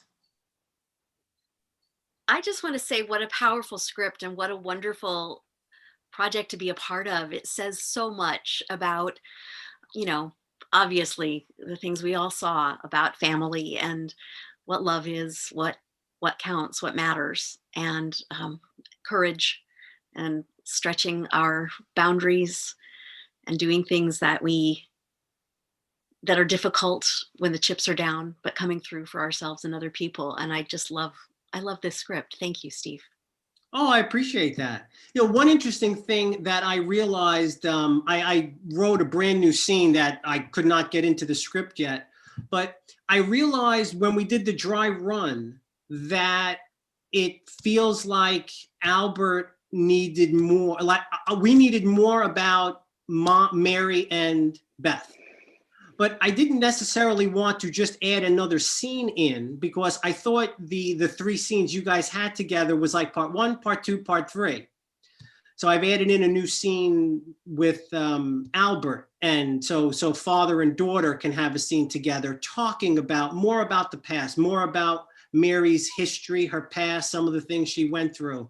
And hearing it again today, just now, I realized that it's going to be much more informative and add some more layers to it. I like that a lot. I mean, I'm close to my mom, but I'm super, super, super close to my dad. So like a father-daughter scene for me is like all day, every day, twice on Sunday. So I'm totally done. Yeah, I think that would help because I think they don't really get to establish a relationship just yet. It's kind of, you know, there's something there, but you don't really get any foundation. Yeah. Yeah, it was just, it just kind of hit me. When we did the dry run, I started thumbing through it and I said, something's missing. And then it just, you know, the light bulb went off. I went, and I wrote out 5 pages longhand. So I actually have to oh my God. script chat and stuff. So I just actually don't know where to put the scene, actually. I don't know if it should be at the park, you know, when with the Halloween costume. I don't know if that's going to work. I think it should be after one of the dinner scenes. Yeah, I think that the Halloween park thing is too far along to have that scene. I think it needs to be earlier than that. Yeah, I think it's after one of the dinner scenes. Probably the second one seems to be the most natural spot to put it. Because right after the end of the second dinner scene, there's a time jump. So I can just, you know, you go outside and talk to your dad and wedge it right in there. Sure. So, and strategically, it's wonderful for story, and strategically, it'll help you attract another name actor, which is nice. Yeah, but other than that, I mean, everything, again, reading some of all that action out, like visually, when Jessica goes to the diner, I can see how it's going to play. I don't know how much of it translated with me reading it, but I think it'll work very well on screen visually, because that's just all visual and stuff, looking down, the chalk outlines. I mean, it's kind of dry reading it out, but I think that'll work well. Yeah, it'll look great. Yeah. Anything else? Anybody? Can I just say what a beautiful job I thought John did? That was such a treat to watch you.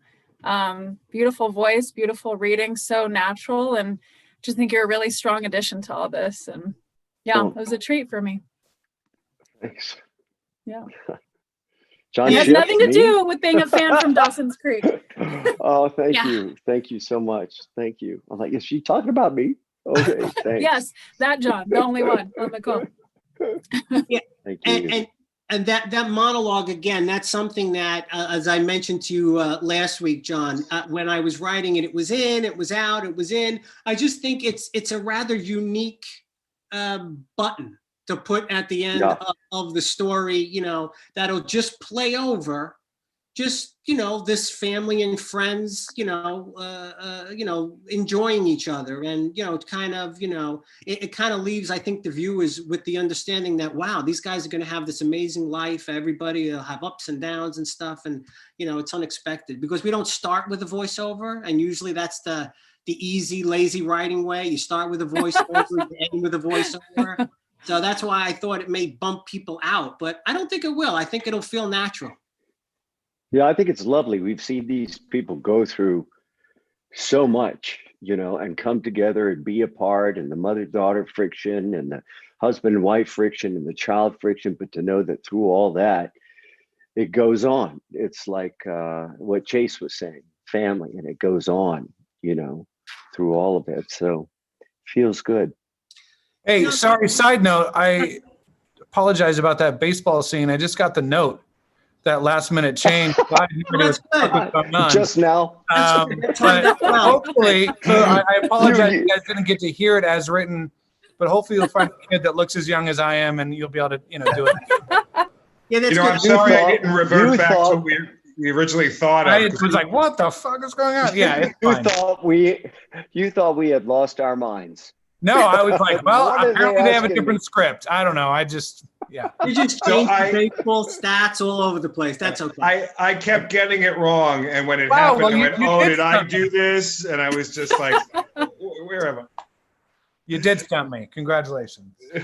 Hey, John, just to go back for a second, there's a scene when you're telling Jack and you're remembering when you had to take care of him when he was small after it happened. It's a very small moment, but you're telling him, I remember how difficult it was because maybe there were times when you felt if you didn't do a good job, if you didn't do the right thing, you could lose him and they would take him away. And I think it comes across very well. I always thought maybe there should be more there, but wow, that really did come across in that little exchange. Good.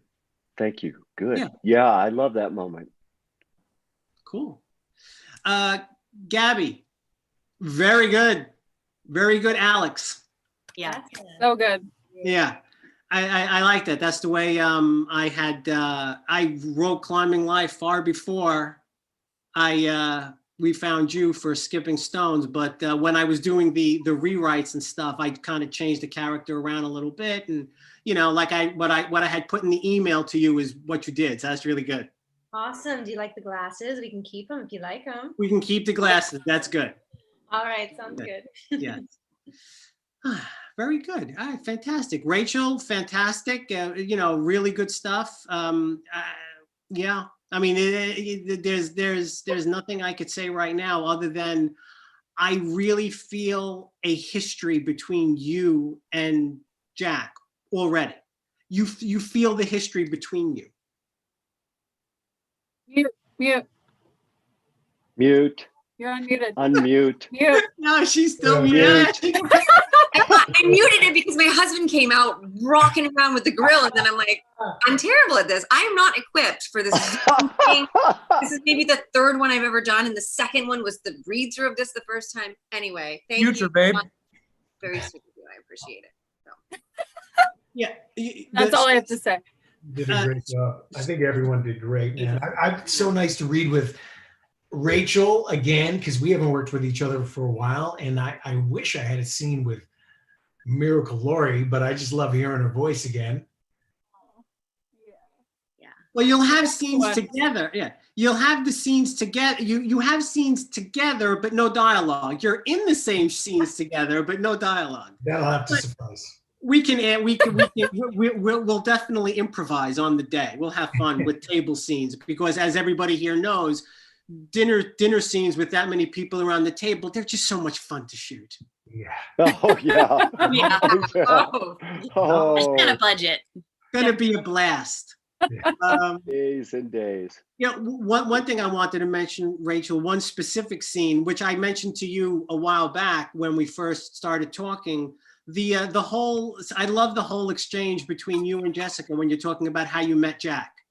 Yeah. And as I told you originally, your past was not a rescue worker with him. It was like a college thing. You met in college, and then the whole new ending came to be. So I wrote the ending, and then I backed my way into changing the whole description of how you guys met, which, wow, works so well. It works so well because it's so good it's great for me and Jessica to have that, because I'm like, no, I punched him. Like, it's way cooler, it's way better, and it's a bonding moment for me and Jessica. Plus it's a great story. I absolutely love it. It just lands so well, just like out of nowhere. And you're like, oh, I know so much more about her than I did before. Absolutely. I love that change. I think it's great. It really, for it to come full circle and her to be at the end, saving him, and really kind of solidifies that bridge, that hump that they have to get over, and she helps finally do it. It's good. I like that rewrite. Yeah, what I like about it too is I don't think the audience takes it as, it doesn't feel like a setup. It doesn't feel like we're foreshadowing anything, because it actually connects to you and Jessica saying it's good to be very good at something. And that's what the audience is connecting to. So it doesn't feel to me forced or anything like that. So when we get to the end, that's when the audience will be like, oh, right, she can help. Yeah. I think that's much stronger. I mean, it's selfish of me to say that because it's about my character, but I think it's much stronger. I like it. Chase, are we doing a Q&A? Or we are. Yeah, I just wanted to get through the actor stuff. But we've got some wonderful comments here. And so how it'll go is I'll just relay the comments to you. First, I just want to put a shout out. Well, first, I wanted to just say thank you again to our amazing cast. This has been such a beautiful experience. And more on that later. I'll get to the audience now. Just a shout out to a bunch of people who are fans of you all and regular supporters to us: Elizabeth Thomas, Zaria Crichton, Ann Pettit, John Ratnaswamy, Linda Burnett, Sheila, just a lot of wonderful, Scott Palm, JC Alvarez, John's sister. I'm so glad to have you here. Carl, there's just a lot of wonderful people here. Eric Schwent, Rosa, Zaria, just so many people. I just want to say thank you so much for being here. One of the comments here is very much along the lines of what we were saying. John Ratnaswamy said that some elements, bits and pieces reminded him of things, but the integrated story was novel to me. And I guess that would follow. How did you think of this story regarding adoption, Steve? Oh boy, frankly, there's nothing specific I can tell you how adoption came in. I wanted to tell a story about a couple in their, say, late 30s, early 40s, who were trying to have children, and the adoption just became a natural concept on where to go. For me, it started with two different people experiencing two tragedies. I wanted one couple to have a tragedy that they had to deal with, and then another couple with a tragedy. And then it became a couple trying to adopt two children who lost their parents. And it just, Climbing Life is one of those scripts that just started to come together in those different ways. The climbing element came in because I used to climb, my brother climbs. That's where that came into it. Upstate New York came into it as the locations because that's where we're going to be shooting everything.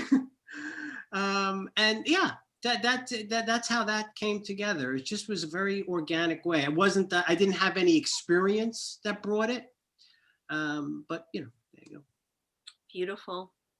John's sister Karen Ship says, she said, beautiful. I was not expecting to be so moved at a virtual read through. Thank you all. I guess a question that could follow that is how is it different for you as actors to find the moments in a virtual read through? Does it, I guess most people who aren't in filmmaking would want to know, does it take more of an imagination, more work to substitute emotion or to harness the emotion when you're on a Zoom screen than it would on a film set? I would say that if you have good writing, the emotion comes no matter where you are.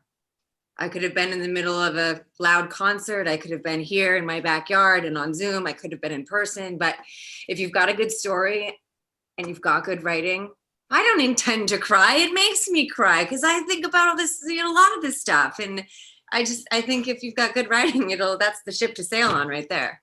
Yeah. That's me though. And if you're, we have a wonderful group of brave actors who are not afraid to go there, who are not afraid to allow that emotion and that personal connection to the words and the story come. It's such an active script, and I have to say, Stephen, it reads like a true story. I mean, the elements are so personalized and so real that it reads like a true story. I agree with what TAHMOH said when he said, I can't wait to do it for real, because there's so much wonderful, as you know, since you had to read it, but there's so much terrific action and so much of the emotion comes out of the action that they're doing. And I can't wait to see everybody fully realize those moments. But it is a muted experience. It's, you know, when you have good actors, when you have good material, of course you're moved, but I'm sitting in my living room and it's just a whole different trip, but theater in the age of COVID, Yeah. Thank you, John. And thank you, Karen. That's a great point about how this works on this platform. Steve, what were you going to say? I was going to say, I had forgotten, I thought about it.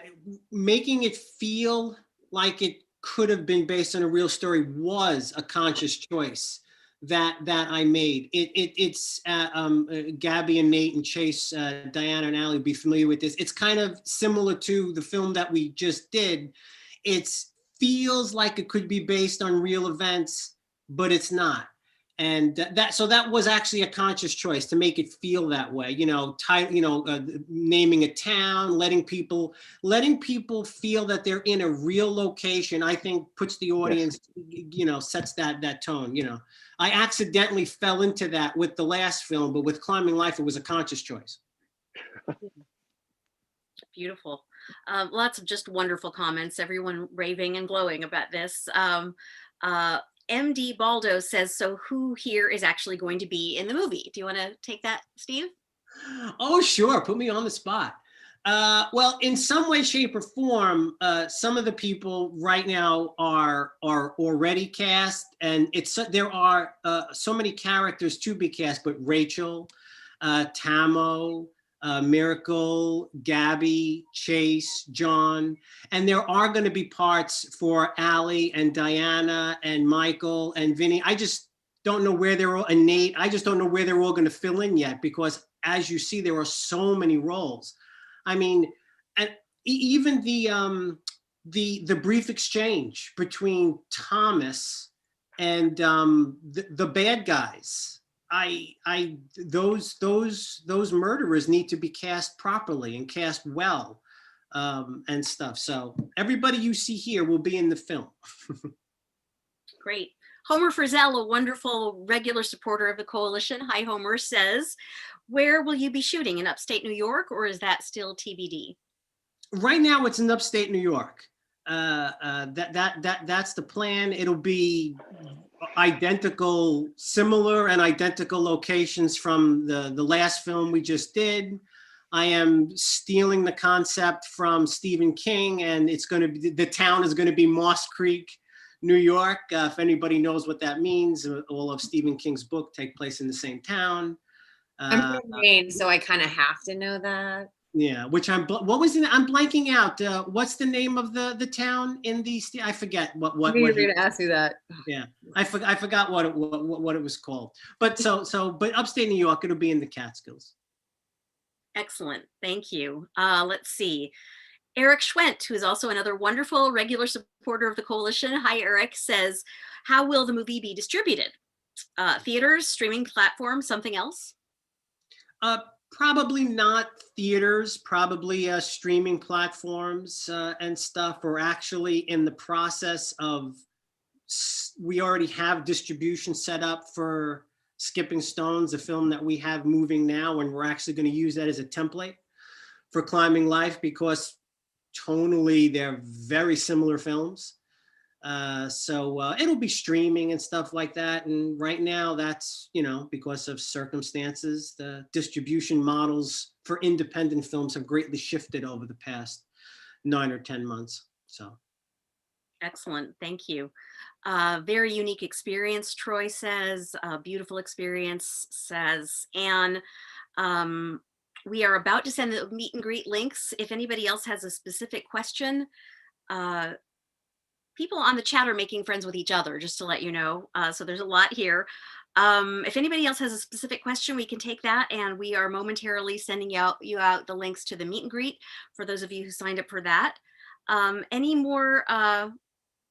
Well, I'll just say this, Elizabeth Thomas, also a wonderful member of our team, says, much love to this amazing cast and the coalition. Beautiful job, everyone.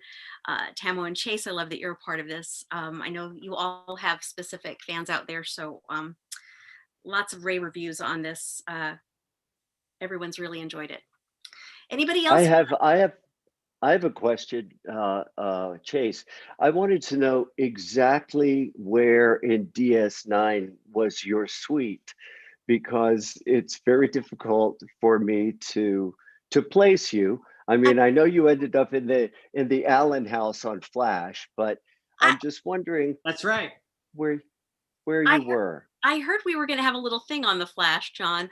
As far as Deep Space Nine, I just want to say I can't believe you actually have a model of the space station. I have a question for Rachel too.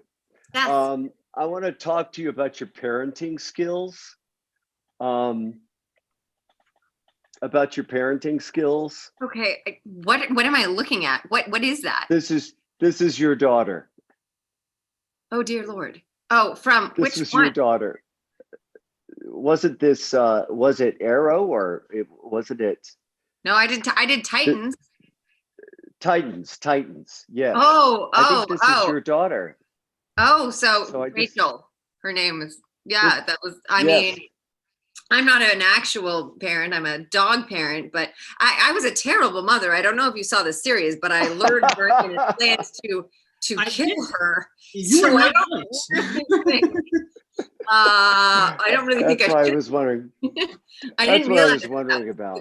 That was the character. Oh, that's so funny. I was a terrible mother. I was a horrible, terrible person.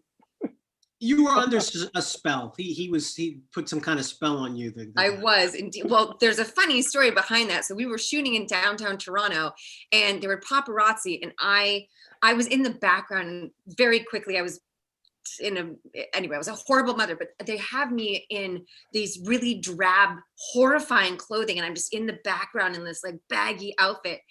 And the paparazzi got a picture, and they were like, is Rachel Nichols in Titans, or is she just dressing like a homeless person for fun? And I was like, oh, yeah, totally. Just dressing like a homeless person for fun. Yeah. Well, that's showbiz sometimes. Hey, we all have our you know, homeless person dress days, right? I'm not ashamed of mine. Especially now. Yeah. And John, wait 1 second. We're all going to go put on the Flash outfit. Okay, we'll be back. Okay. Oh, great. Okay. So just checking one more time. Oh, just real quick here. Everyone is saying now I want one of those action figures. So Rachel, you may get some requests to sign your action figures. Or my daughter. Yeah, all that. Okay, we are going to segue down into the meet and greet. That link should be going out to you all momentarily. The cast is going to stay here in this room, so you don't have to do anything, but everyone else, I just want to say this while we're all here. As I'm listening to this, I think what an incredible cast we have, and these actors who are so accomplished, who have volunteered their time for this today. And I wish I could do something for you to say thank you and how much it means to have you here for the coalition and just to work with you. It's a lovely experience already. There's not a lot I can do for you. Most of you have a lot more followers than I do, but there is something we can do for other kids. And while we're all here, I want to say that you all have helped us raise. I'll say this. The coalition does mental health programming, as you know, and bullying prevention programming for children and teens. And we do this on a variety of different platforms. We have a mental health curriculum for at-home use, particularly during COVID. Lots of kids who suffer from depression, anxiety, loneliness, fear, self-doubt, shame. All of these things are issues that a lot of people have anyway, but during COVID, these issues have been exacerbated. So in March, we created the Heroic Journey at Home, which is available for free of charge on our site. It's in 4 languages, English, Spanish, German, and Italian, because of the worldwide nature of COVID. And we got that out immediately so that we could help people who are in need of mental health support. And that's at popculturehero.org.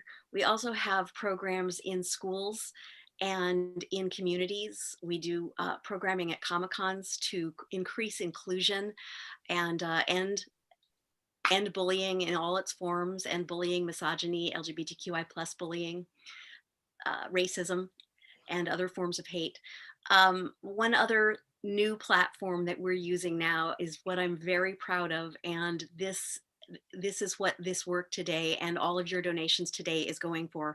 We're putting out a series of mental health comic books, and with your donation, with the audience donation of dollars and with the cast donation of time, we raised enough from this event today to buy 2,150 mental health comic books for children and teens. So thank you. Yes, Thank you. Thank you with all our hearts. And you know, these are comic books that we give away free of charge, and that is something these kids will keep and hold on to, and know that that we're thinking of them, and that there are tools they can use to get through the tough times. So again, thank you all so very, very much for doing that. Great work, Chase. Thank you so much for having us be a part of it, for doing this important work. That's fantastic. Thank you. I'm super grateful. I'll also just say a shout out briefly to our entire team. We have an incredible team of volunteers. Raymond Litster and Alberto Rodriguez are in charge of running this today. My partner, Carrie Goldman, who's an author, she wrote the book Bullied, What Every Parent, Teacher, and Kid Needs to Know About Ending the Cycle of Fear.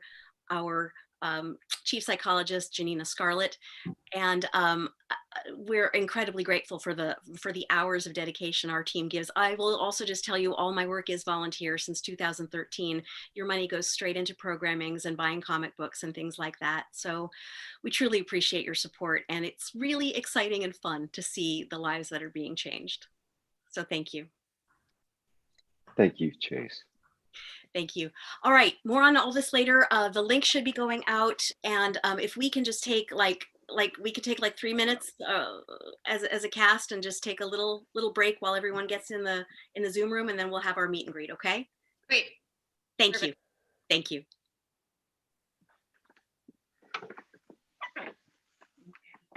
I couldn't think of the name of the show. Oh, it's all I couldn't think of the name. good.